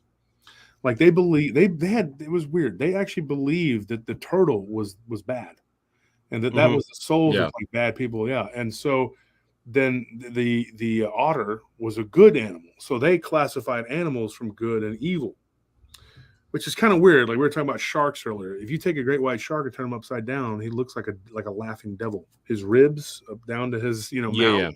Yeah. He looks like the devil laughing. It even has the horns. I mean, it is weird, and it's a very violent and vicious animal that terrorizes the oceans.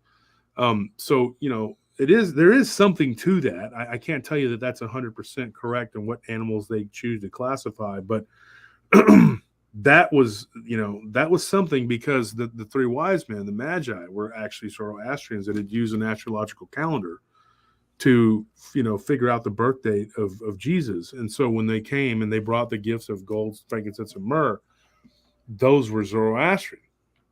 It's a religion that predates Christianity, which I think Christianity and the Jewish religion and Islam, they all kind of borrow from one another.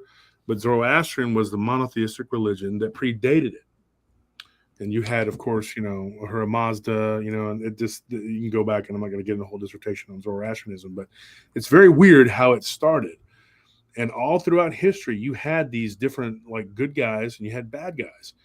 Now, if you think of it as the Anunnaki came here, and whether you believe the Sitchin's work or you believe whatever, there's been so many different people who've talked about it. Paul Walsh was on my show. He's real big into Bible theology. We talked about it, but it was the guy's name is Swedish, not Swedish. Anyway, he was on his show, Von Daniken, Eric Von Daniken. Okay, so if you read these guys, and then I used to share an office, oddly enough, with a guy that actually was writing a book about the ancient world, and we talked about the Dogman and Bigfoot and what they were, and we kind of sat around one day sharing a bottle, Redbreast, really good whiskey. Anyway, we were sharing a bottle, and we were talking, and it was me and him and a couple of my friends, and we were getting into this big theological discussion. And he was, like I said, he was writing his book. His name's Nick Taylor. I think he's released it now. It's on Amazon. And we went back and forth about it, and he believed that these things were like actually experiments that they had done, like the Anunnaki. And I've heard that before. And that they were used, the Canid ones were used as guardians. They guarded the world between the living and the dead, which to us It's like once you leave your body, you're a spirit, right? And you're just literally a little ball of light, and you can see in all directions.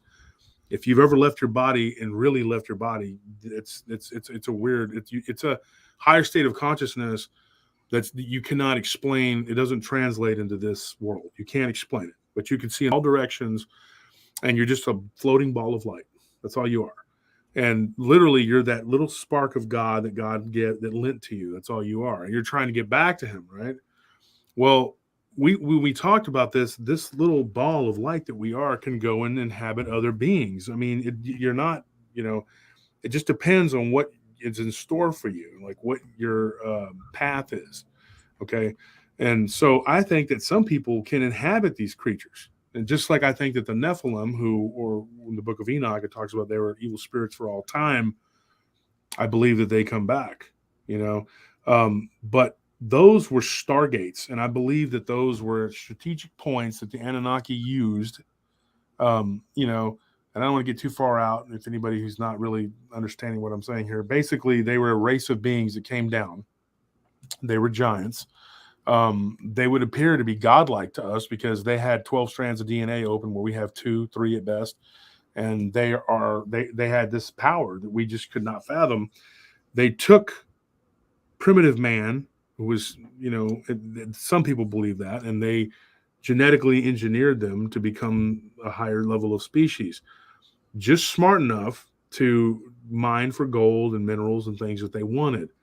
The problem was that we are very prolific breeders. And so we eventually outbred them. So they had this massive slave population and they were having trouble controlling it. And either they pulled out or they died off or they disappeared. I think the bulk of them left and then the rest kind of stayed here. Now, I don't think they flew away in spaceships. I think they went through these stargates. And I think that the Dogman's job may have been to watch those stargates. And like Tex said, they were probably pretty intelligent, That's why Anubis is and Zolotl in the Aztec culture, they are known as the guardians of the dead. I mean, that's what they did. Why is it this canid creature, this 7-8 foot tall canid creature? It's always around cemeteries. I had a report out of Marfa, Texas years ago. My friend Cosmo was a DJ and he saw these 2 dogmen basically play fighting in a cemetery, which led to on Halloween, these things kicking the back door open of his house or kicking a hole in the door. They could unscrew the light bulbs. They knew how to do things. I mean, but it started in the cemetery. I think, and then there was in Linda Godfrey's book, which I've gone over with her before, about the Gadara. If you read her book, I think it was Hunting the American Werewolf. I couldn't be 100%, but it was a security guard ran upon a dogman digging in a cemetery and was like, what the heck, and then it spoke those words, Gadara, which have different meanings, but anyway, I don't think it's a coincidence. I think that what we thought of as death was like a threshold or a gateway to them. They're walking out of their fleshly body and just going into a stargate and then reaffirming that physical body on the other side. Literally bending time and space, and something that we can't even fathom now with the best technology we have. We can't fathom it, but they could do it. And I think Dogman's job could possibly, I'm not saying this is 100% as a theory, but they could have been the guardians of that. And so we revered them and look at them as, okay, because they're found in these places, these portal places, that then we think of them as, some sort of superpowered being that has the ability to go between life and death. What it is just metaphysical. And we as people, we're stuck in this flesh because we're living in this world, which is like a matrix, which is also kind of like a prison when you think about it. And we don't have any way to just go to a Stargate and go and go, come and go as we please. But the Anunnaki did. And I think that they, you see the names of their kings, they lived to be 20,000, 40,000 years, and I think that there was a reason for that. And I think that in the age that they came from, a million years ago, whatever, that it was like that. And I think that when they were here, if you looked at them as like being 8, 9, 10 feet tall, look at dinosaurs. Okay, I believe that it was in the cyclical ages. You know what I mean? The descendants of the dinosaurs would have been here at the same time they were, because the ages of the Yugas are 4,230,000. So if you looked at 4 million years ago when they first came, they would be there would be dinosaurs literally, or giant megafauna that was just huge. But to them, it would just be like the same size a buffalo is to us, because they were giants. And then, of course, there was a reptilian invasion. Something happened during the reign of the king, Anunnaki King Marduk. And supposedly that's where the reptilians came from. There again, there's people that say they came from outer space, moving through stargates. They could have come from the inner earth. Who knows? And I think that this Dogman creature, along with Bigfoot and anything else, can easily hide within the earth. That's a lot of food for thought, Josh. Yeah. Well, I'm sorry, I didn't mean to get all, but I try to explain my view. No, which is why that's why we have you here, is to explain your point of view. That's why we have guests. If it was just Tex and Jason's point of view, it'd be a very boring show, because we'd be done in the first episode. That's why we have these conversations. So something you said for me goes, it kind of brings us all the way back around to the question about, why would we shake our head, seeing sort of a giant spider-like human thing, right? I kind of take the Dogman and put it in the same category as a lot of these things that I've got reports on. Again, like for your spider creature, I have a report from the 3 different groups of people. Okay. One, it was a gentleman, I have to be really vague for all the obvious reasons, right? He was having shadow people attacks. He had sleep paralysis. He thought it was all in his head, until his daughter saw a creature walking into his room one night. She'd gotten up and she saw it. 2 different people on 2 different days, 2 different nights, reported seeing a creature that sounds suspiciously like a xenomorph from the Aliens franchise. Shorter head, some had spines in the back, but again, very, very, very similar, except large, round eyes and very needle-like, almost like anglerfish like teeth. 2 different people, 2 different times, some in 2 different locations, but around this guy's house during this period. So there is a thing there, and they didn't see it as like transparent. They said it was there. It was physically there, but this thing was also moving through walls from the inside the guy's house. And these other 2 people didn't know anything about what was going on inside the house with that gentleman. So for me, I think it's really easy to kind of look at all these things and say, I've got reports of Lechusa. I've got several reports of gargoyles being seen. I've got a report of a family. Again, the entire family was seeing this creature, where it was like a human, but its legs were bent backwards and it was crawling on all 4s. It was visiting the sun, and the whole family saw this, right? And again, not a, this was not sort of seen as a sort of a ephemeral creature. It was a real physical creature. And for me, I think the obvious answer here is, well, maybe it's because, again, we like to use words interdimensional and say, well, it's interdimensional, it's not spiritual. You don't really know what those words actually mean, right? That's sort of the bigger problem here, is we make a lot of assumptions. It's sort of in fact, the conversation we were having on Wednesday last week was, is Dogman real? And the question that I ask is, real, what does that even mean? Right? Because a lot of people use words like, well, it's like, well, no, this is spiritual and this is metaphysical and this is interdimensional. I'm like, those can all be the same thing. It's just which word you want to use. And the simple fact of the matter is, we have this opinion that if something's supernatural or spiritual, it can't also be physical. And the problem is that is an assumption based on nothing.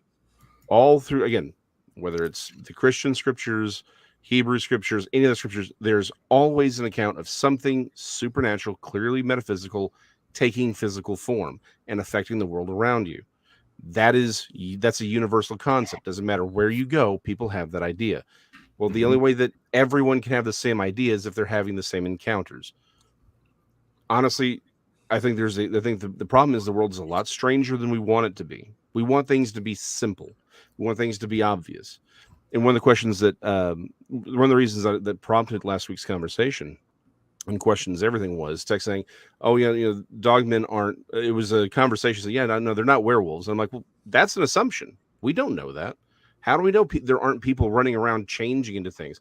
Not the way the movies tell us, right? There's folklore. There's the stuff the movies. We don't know that people aren't transforming.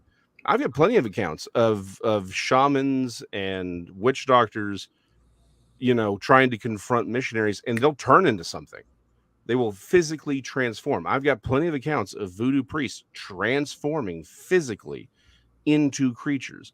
There is zero reason to assume that if you see a dog man, that you are looking at that's what you're looking at 100% of the time.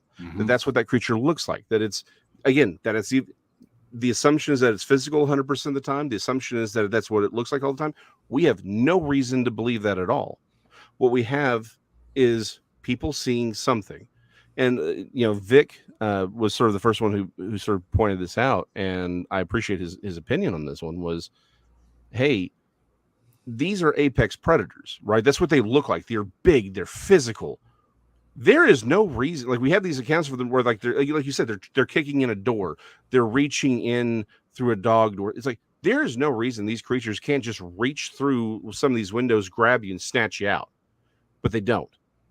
Nick Redfern made a yeah, well, but that's the whole point is if they were really after you, if they were just out hungry, it's like, oh, look, there's a human, they'd eat you. There's nothing you could do to stop them. But Nick Redfern made a similar observation that a lot of these alien encounters, right, seem staged.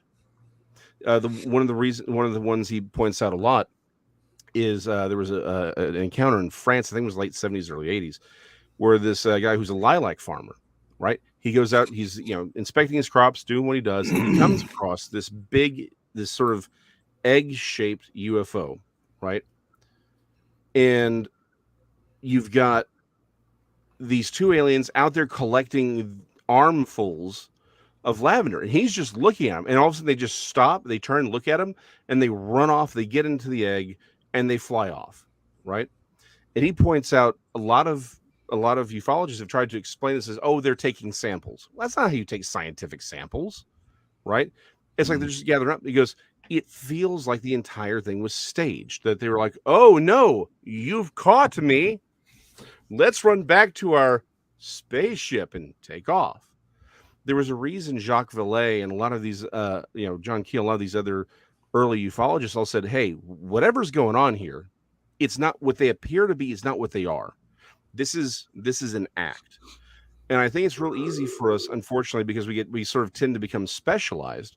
It's easy for us to say, okay, well, here's the Bigfoot phenomenon, here's the Dogman phenomenon, here's the UFO compartmentalize it, exactly, and not say, hey, hold on, is it possible that we're all seeing the same phenomena, but it's presenting itself in multiple ways? And I have to ask that because I've got plenty of accounts of people having missing time. They are waking up in places where they weren't originally, and they had a fantastic initial encounter, and it's hours, 40 minutes later, whatever it is, but it's a substantial amount of time. And there's other people who say, yeah, they went missing. Okay. Everything is textbook UFO abduction. But instead of it being a UFO and little grays or reptilians or the mantists, it's a literal red colored demon with horns coming out the side, reaching through a wall to grab someone. Or it's a bird person dancing on a water tower with a bunch of giant birds, right? Or they look like trolls, or they look like fill in the blank, right? Everything looks the same, or all the phenomena is the same, but the things that are doing it look different. How often do we hear of people with paranormal who do paranormal investigating, like Tex, who has a similar story? Again, y'all will want to go tune to Jessica's show for that, where they're out doing Bigfoot, Dogman, whatever, or just paranormal investigation. All of a sudden, they've got missing time, right? It's what I look at is when I like to look at the phenomena itself, right? And say, hey, hold on. You're saying this was an alien, you're saying this was a Dogman, you're saying this was a whatever, but they're all doing the same thing. When I start seeing things overlap, sometimes there's other reasons. It's like, well, a wolf and a deer are going to come to the same spring just because they're drinking from the same thing, doesn't, the same sources of water. Like there's a reason for that overlap. But if I start seeing the same Venn diagram and those circles are getting real close, right? Mm-hmm. I got to ask the obvious question. What if everything we're seeing is a lie? What if everything that's being seen is designed to throw us off the scent as to what they really are? Back to the conversation Tex and I have all the time on this channel. And because we're already coming to the end of the hour, Josh, we're going to have to talk, the history of religion all the time. I don't believe in reincarnation, but that's a whole other conversation. My thing is this. We were going back and forth almost 2 years ago now. And I was just playing devil's advocate, right? Like, why don't we find these things? Well, and he said, well, what if Bigfoot is the distraction? I like cheesing Tex off because every once in a while it'll push him to somewhere and then he'll say something. I'm like, let's play with that idea a little more. He said, what if Bigfoot's the distraction? Meaning that doesn't mean there isn't a physical Bigfoot. Like we've got plenty of evidence that they're living, breathing, a naturally existing species. What if that's a very small population? They're just off doing their Bigfoot things. But then what if there's all this other stuff out there that wants us to think it's Bigfoot so we don't recognize it for what it is? What if Bigfoot's the distraction? What if all these things tend to be a distraction one way or the other? It's so we don't recognize them for what they truly are. These other creatures that sometimes we see them for what they are. Maybe that spider creature is what they are. Maybe the gargoyles are what they are. Maybe it is. Because again, we've got dogmen that have goat legs sometimes or horns sometimes. Mm-hmm. What if, again, what we're looking at is not all these different phenomena? What if it's one phenomena that's trying to make us not recognize it for what it is? Because I go back to C.S. Lewis. I'm going to paraphrase him quite poorly in Screwtape Letters when he basically speculates on the idea, of creating a materialist witch. And the idea is someone who can believe in the supernatural without believing in the supernatural. It's never so for the person, they're encountering supernatural creatures, but their mind is never, well, hold on, because if you're dealing with the demon, you think, okay, God's got to exist too. But if you're dealing with something that's supernatural, but if you think it's material exclusively, you have some way of rationalizing its supernatural behavior, then your mind never goes to God. In fact, you have a way to just okay, there's no higher being. I'm just dealing with an alien, or I'm dealing with whatever, right? It allows you to rationalize God away and still have contact with these creatures without so they get you, they have you. And this follows up with one last question I have, which is, what is the difference between research and worship? At what point is it possible to cross that line from interest and genuine scientific endeavor to worship? Because think about it. We see a dogman, or someone reports a dogman, someone reports a Bigfoot. What do? We run out there. We investigate. We're spending time thinking about this creature at this place.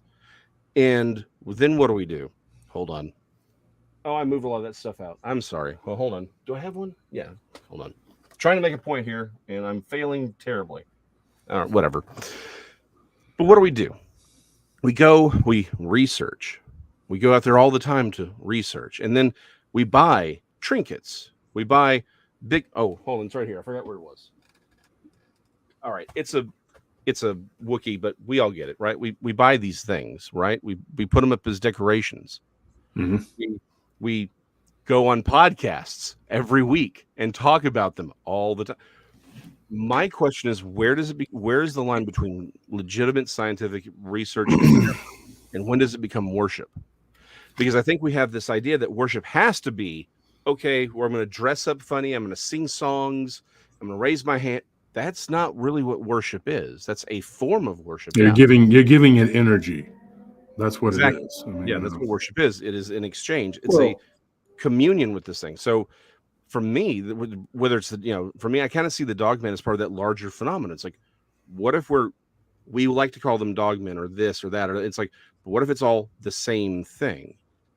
And then what if that's in our, what if it's trying to get us to interact with it in a way that gives it access to us and allows us to give it power without realizing that that's what we're doing?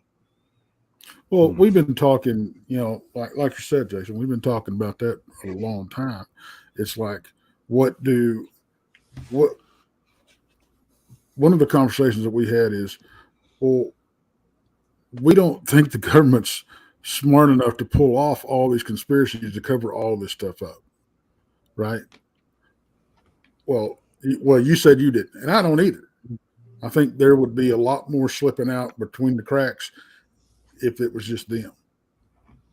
What if there's something else a lot older, a lot more powerful back there pulling the strings? I mean, we've heard of presidents having meetings with beings. We've heard the Area 51s and stuff like that. What if it's all, like I said before, what if it's all more of a cabin in the woods type thing?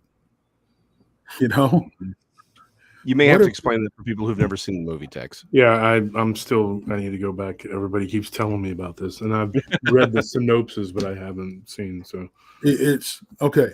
You've got the government that is being used, basically controlled by what appears to be Satan, letting that they have all these creatures, werewolves, Bigfoot, Yeti, merman, zombie, all of them. Yeah. I'm sorry, that's my favorite scene of the whole movie. Well, my second. I know, right? They're arguing over. No, that's not. No, that's zombie family killers. It's completely different from zombies. Yeah. Yeah, I'm sorry. Continue. But what, and it may not be to that extent, but what if they have control over releasing these creatures to throw us off of the real meaning, like it's why I said, what if Bigfoot's a distraction? Well, what if everything's a distraction? Like you said, it's to throw us off the what's really going on behind the scenes. Yeah. And another question that we've always asked: why do we have all these conversations on all these podcasts about Bigfoot, Dogman, the paranormal, everything, Goatman? Where do they all lead back to? What do we always end up talking about? We always end up talking about God. And as much as I want to keep religion out of this podcast, you can't. Because you can't you picked the wrong co-host for that, Tex. Well, no kidding. We cannot have these conversations without talking about the spiritual aspect, without talking about the woo factor, without talking about the paranormal. Yeah, people want to use that word, the woo, to try to, but yeah. The thing is, you can't ignore it because no. You go and you do investigations and you get like places where there is poltergeist activity, but these people also see UFOs and they're seeing dogmen on their property. That's not a coincidence. It happened to me, not me, but like it happened when we investigated an area outside of my hometown. It was a family, friends of some friends, basically. And, I knew them, but I wasn't we didn't run the same circles or anything. And yeah, you had all this different phenomena going on. You walk into the house and the blender goes off and you're like, what the heck is going, that's, their kid is seeing basically a werewolf that's come up to the window and communicating with it without talking. And so, you had all this circus going on. It's not a coincidence, and people can try to separate the two and say, oh, and the problem is that everything's fractured, just like I said about religion being fractured. Yep. We are a people with amnesia. We don't realize that we've been here for hundreds of thousands of years, if not millions of years. We think we've only our civilization goes back to Göbekli Tepe, was it 11,000 years? The oldest culture on earth we know is the Tamil culture, and then what is it, Sanskrit and Sumerian. But that doesn't go back far enough to give us what we need, because we find archaeological evidence that there were things here hundreds of thousands of years.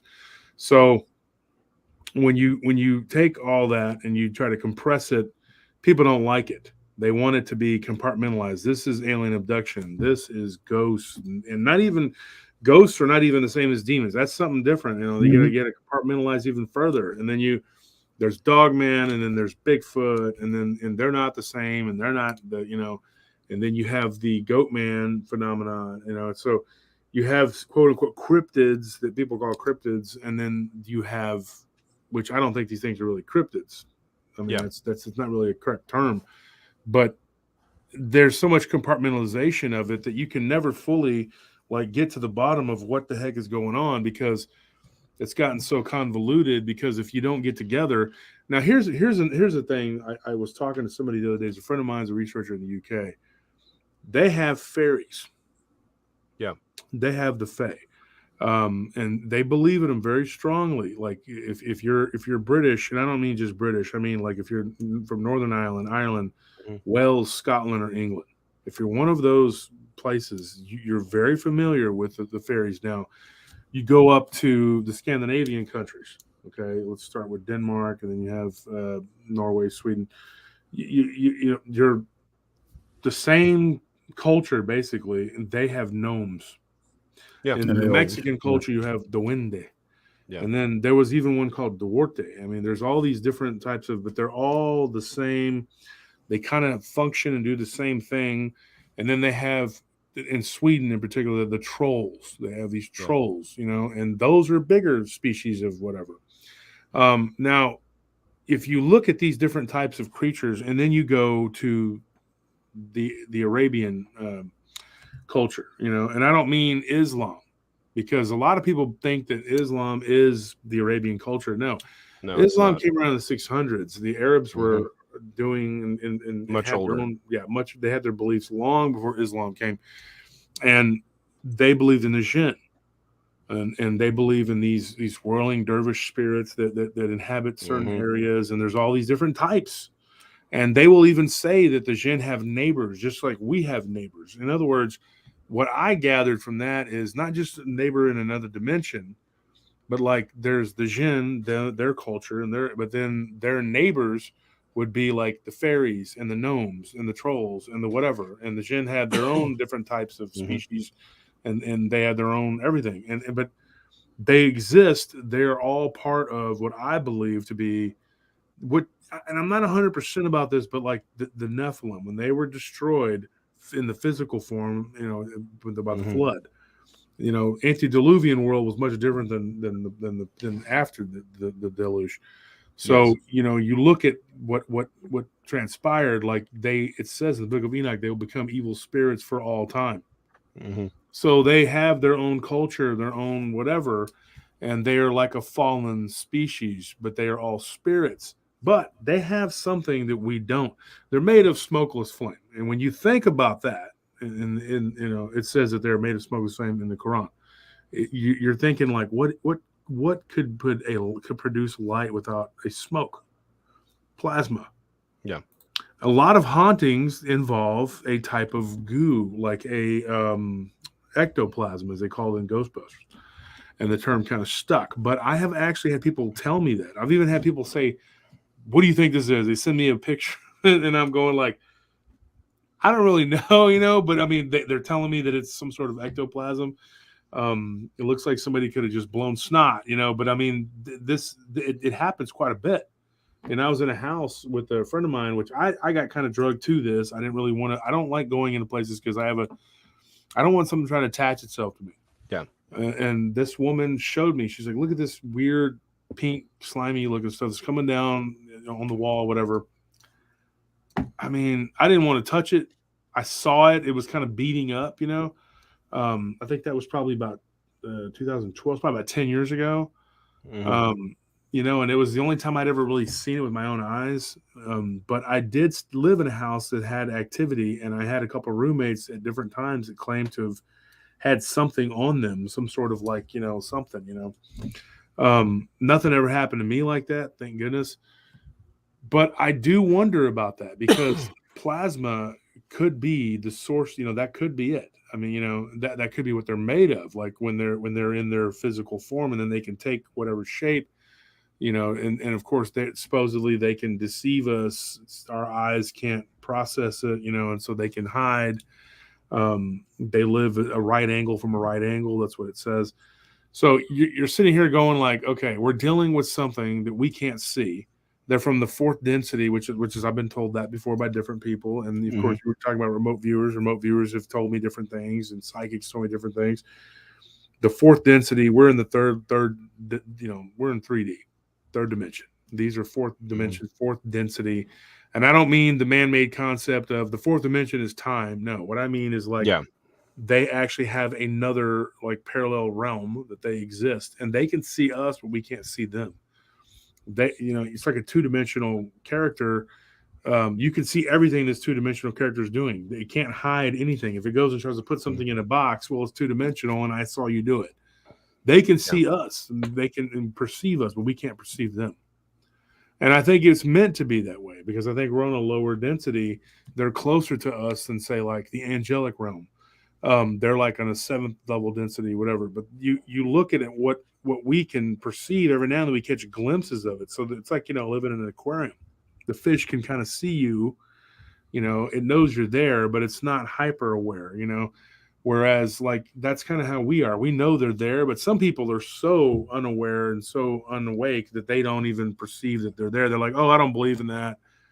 And I've even had Bigfoot researchers like, oh, I believe in Bigfoot, but I don't believe that's that. You know, it's like, but, you know, if that's what these creatures are and they come from another realm, dimension, whatever, they're going to be they're going to have different attributes than us.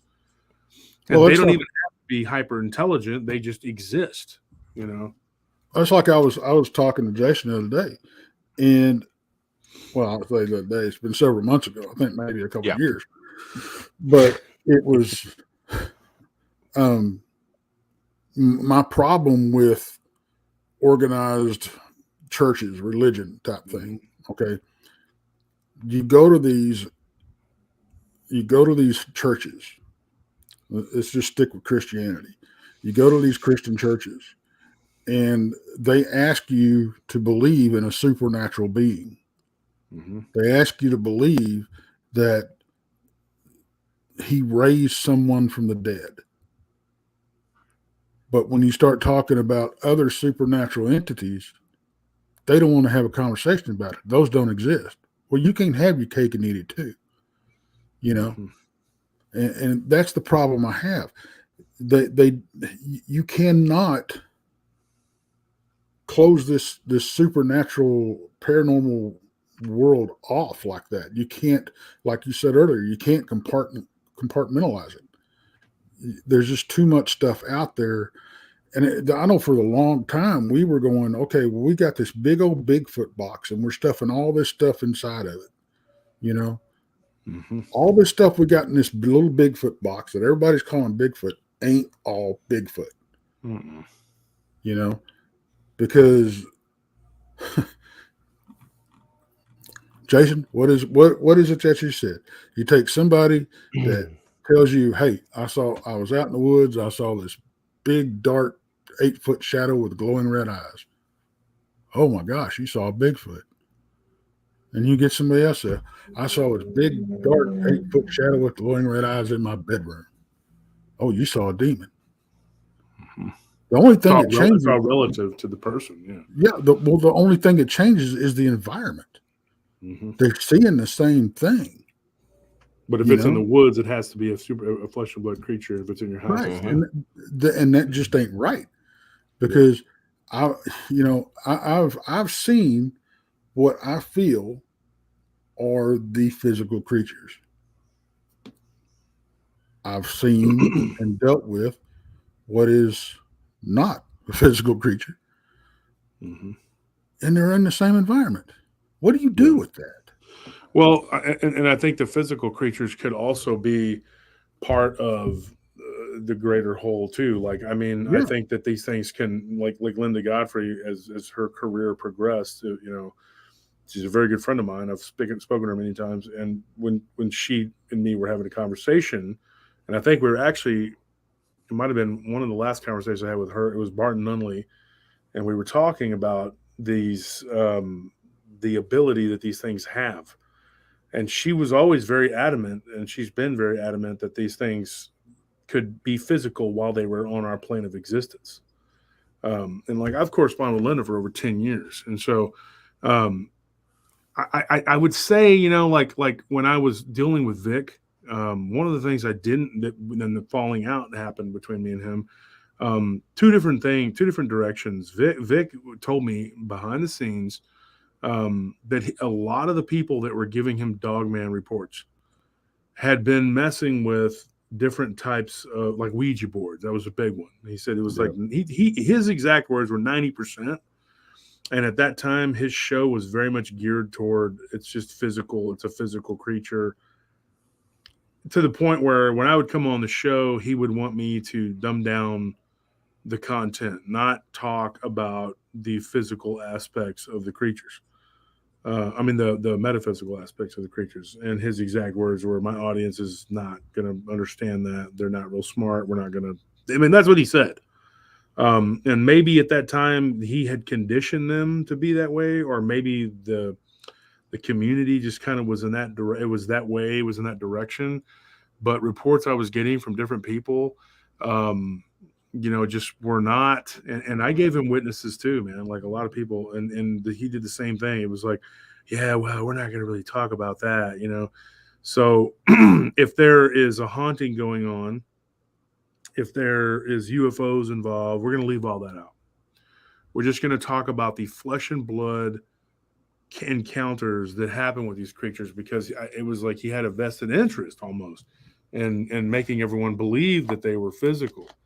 And finally, over time, I had been on the show so many times, I did a dozen episodes with him. And that was a lot of research I poured into those. And so all the investigations I had done, I took to him.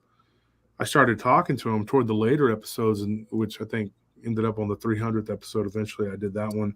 I think that was the last one.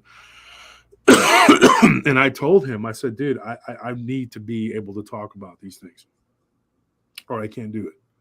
And eventually, you know, I did my own show, and then he refused to promote me unless I came on his show. That was the big issue.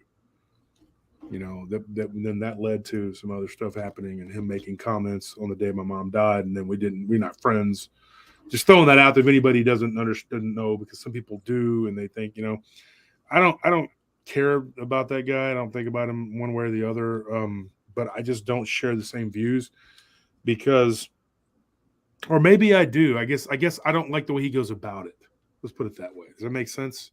Yeah. You know, and I had honestly had no idea that you and Vic had fallen out. Yeah, we don't communicate. But and then he had that war with Dark Waters, and it was like, I don't know, like I don't, what was I supposed to do? I mean, I saw the way that was handled, and I thought it was pretty. I could see why Dark Waters would have a problem.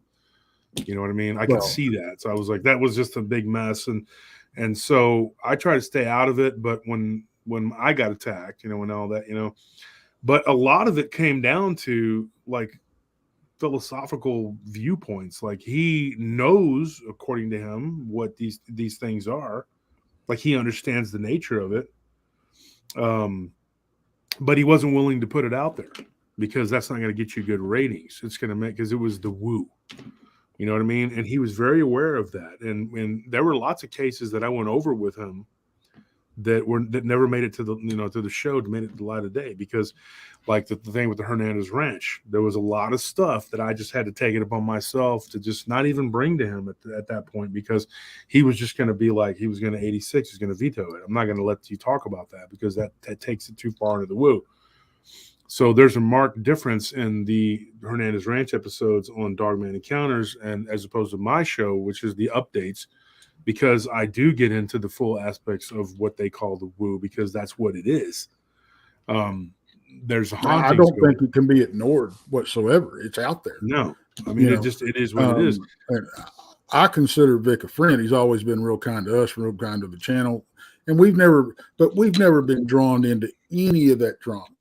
So you know, and it's, you know, and there isn't any anymore. It's over. But I mean, back in the day, you know. Yeah. But we are no drama llamas on this show, deliberately so. Yeah, and that's the way to be. I mean, that was a big problem too, is that he had a list of enemies a mile long. Like he had fought with Jody Cook, he had fought with Linda Godfrey, he had fought with Dark Waters, he had fought with Vault, he had fought with all these people, Lon Strickland, or he just Butch Witkowski, everybody that you could think of, he had a fight or a problem with. And so I was like, if I hitch my wagon to this, right, this is going to be, I'm not going to be able to work with people because there's a lot of people who did not like him. And it went on and on. But anyway, his viewpoint was very different from mine. And I had to diverge from that because I feel like if you know what you believe to be the truth, then you have an obligation to put it out there. But he didn't see it that way. What he puts out there is not what he really believes. And see, to me, I'm just an open book. What you see is what you get. I'm going to tell you exactly what's going on. And I'm not going to ask people to come on my show. And like, if you record with me, Tex, I hope you do, we're going to talk about it, everything. We're going to get into it. I'm not going to go, okay, well, let's leave that part out because we want to shape a narrative so everybody believes that's not that's not how to work. That's not how it works. And I do come from a Christian perspective, but I'm also like you. I don't go to church because the church to me is not even correct. Right. I'm a follower of Christ. Let's put it that way. And in the truest sense of the form of the truest form of following, I don't even look at the God of the Old Testament as the same every time. It's like it's somebody different. And I think it could be, like what I was saying, that our progenitors actually weren't the one true God. It was somebody else that they knew they came from the one true God. So we're kind of like the grandchildren. But these gods, or whatever you want to call them, they did things. They created things. They created the Nephilim. They did things that they weren't supposed to be doing. And I think it was genetic manipulation. I don't think that they were literally breeding with these things. I think they were breeding them to make these things, through genetic manipulation. Mm-hmm. And I do believe that there are places where this stuff exists, like Dulce. I don't think Dulce is a joke. I think that's a very real place. And I think it is a zoo of these things. And I think that that's what's going on. And I think what they've done is they've taken these creatures, that are within the earth, and they've captured some of them and they've turned them into other things and they've created more. Like it's a chimeric. It's happening again all over, because everything is cyclical. Now, think of the book of Job. It says in the book of Job, when God confronts Satan, he says, "Where hast thou been?" And he says, "I've been walking to and fro upon and within the earth." Yes. And in every translation, even in the Arabic translation, because this is an ancient Arabic story that actually predates Genesis. Now, I don't want to get into a whole convoluted thing about that, but it's very weird. And that bothered me as a kid because I was like, wait, within the earth. So when I was a little kid, we were going to Carlsbad Caverns. Yeah. And I went to a Christian, a science academy, a Becca school.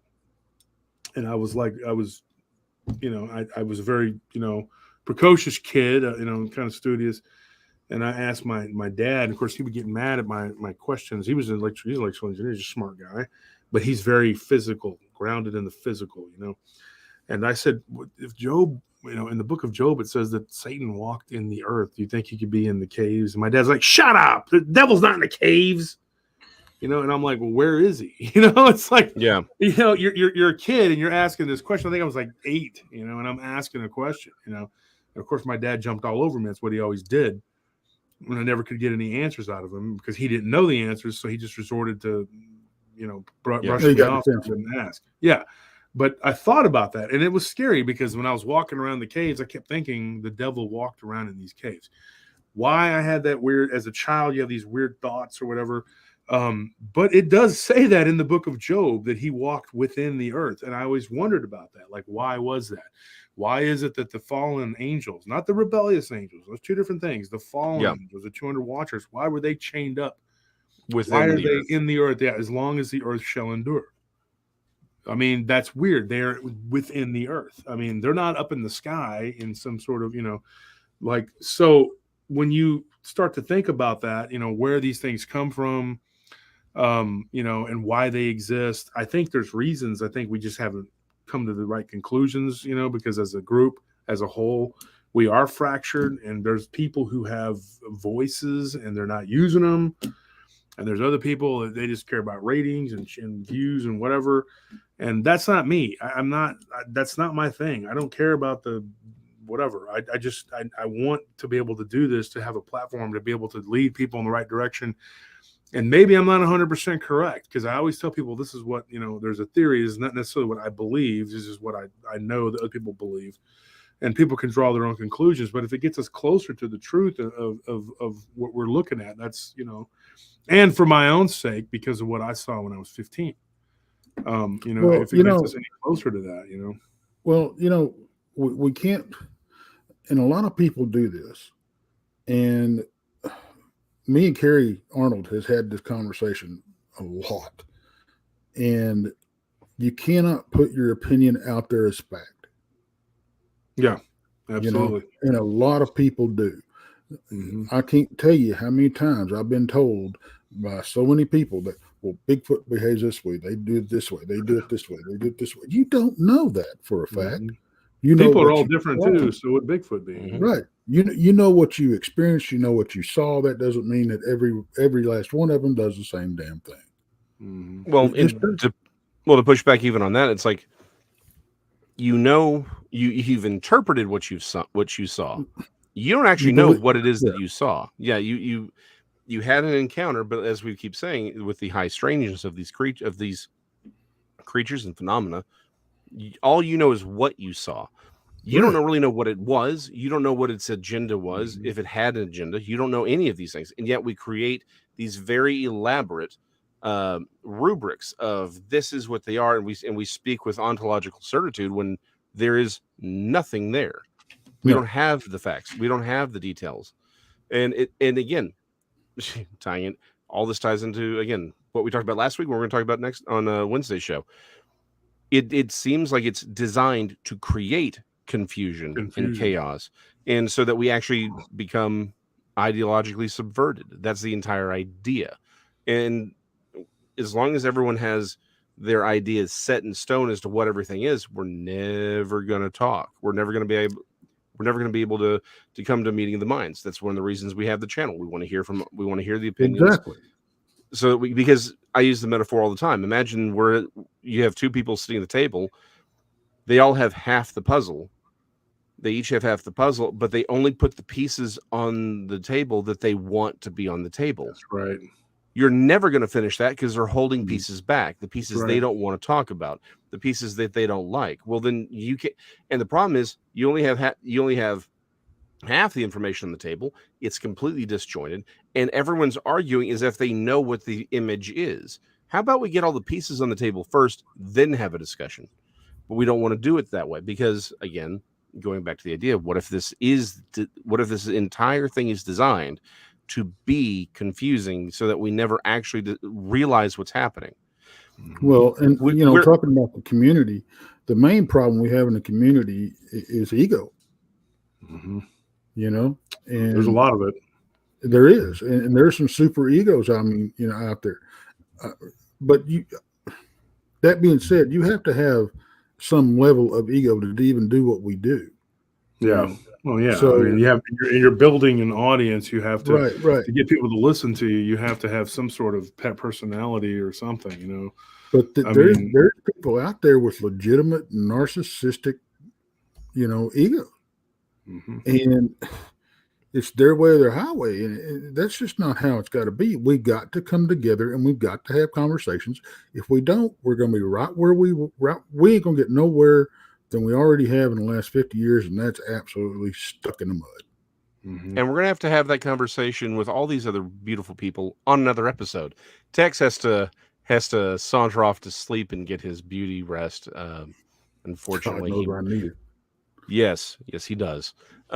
Josh, thank you for coming on. We really appreciate you doing this, man. We'd love to have you on, talk a little bit more, and really explore a lot of these other concepts, because you did not give us a lack of things to discuss on future episodes. So we really appreciate you coming on, fighting the traffic to come on the channel. We really appreciate that, sir. Yeah, Mondays, guys, are hard because it's coming off the weekend. I have all this stuff to deal with my job, but I agreed, and I was like, you guys are good guys, very good people. It was Thanks, man. my pleasure to meet you guys, and it was an honor to talk to you guys. One of the things too, I didn't get into my encounter, but I've told that encounter so many times on other shows that it would just be like my people that were just hearing it again, So I thought, we could talk about whatever, and maybe eventually I can come back if you really want me to retell it, but it's been told over and over again. And so I just kind of would like, give you something different, and we could go in different directions. And I know Jason, I hadn't had a chance to talk to Tex too much in Mineola. I didn't get a chance to, but Jason and me, you talked, and I knew. And so it was really good to talk to you. And Tex, let me know when you're ready to record so we can get you to come on and talk about your encounter, because I'd really like that. And I'd like to do it on a Friday podcast episode, where, and if you would like to come on the live stream, either one of you come on and talk, because Jason, you could talk about anything, and Tex, you too, you come on and just, we could have you on the live stream. Let me know. We could talk. Yeah. Let's shoot us a date, man. We'll set it up. Yeah. Tuesday's live stream, like tomorrow, I'm going to have a police officer, Eddie Hill, on who researches Dogman out of San Antonio. He does paranormal, I keep wanting to call it expeditions. It's paranormal. Oh man. Anyways, he's got a show, and I'll put the links, whatever. But he's going to be on tomorrow, and then I'm going to be recording with him too. But I definitely want to get you, Tex, on and record. And Jason, I could do some. We could talk about anything with you. I mean, you could come on and we could just, we could do you back. We'll talk about pie. That's what we'll talk about. We'll do 4 hours on the beauty of pie. Yeah. Well, you let me know. Just let me know when you got an opening, and I'm pretty flexible. So, sure. And I appreciate you guys, and hopefully I'll see you down in Southeast Texas. I guess what is it for real? It's next time at Wool Heaters conference. I'm planning on making it down there if I can get down there. So, thanks for having me, guys. I'm gonna have a little conversation with my wife and see if I can swindle her going up to Kentucky, Tennessee. To Tennessee, to the LBL? Yeah. Yeah, it'd be great. I mean, like I said, you two are welcome, and your wife, whatever. Come and you don't have to buy tickets. Just show up, and you'll be a VIP guest of mine. I mean, you guys are good people. I really enjoyed hanging out with you guys in Mineola, and it was a lot of fun. That was the first conference I'd ever been to. Oh, really? And a lot of people knew me, and I was surprised. Like, these people know who the heck I am. Everybody was very gracious and nice and friendly, and we had a good time. So, but I definitely want to do it again. Some good people. We just did the Alabama conference. We just spoke up there, and oh man, we had a blast. You guys didn't go to the Falcon this past weekend? No, didn't make it over. Unfortunately, I can only step away for so long. Because I know Lyle, he's done a lot of work on that on the Falcon Monster, and so he agreed. He was the last one on board. He wasn't sure he's going to be able to come to the Dogman, but he's going to come, and he's going to talk about Dogman. I was hoping actually that we could get one or two people to talk about Bigfoot, because it is Dogman / cryptid conference. Yeah. But a lot of people they just want to talk about Dogman. Nick Redfern's going to talk about Dogman, and so everybody that's going to be the David Weatherly, it's going to be a heck of an event. And I hope you guys, if you can make it. That'd be great.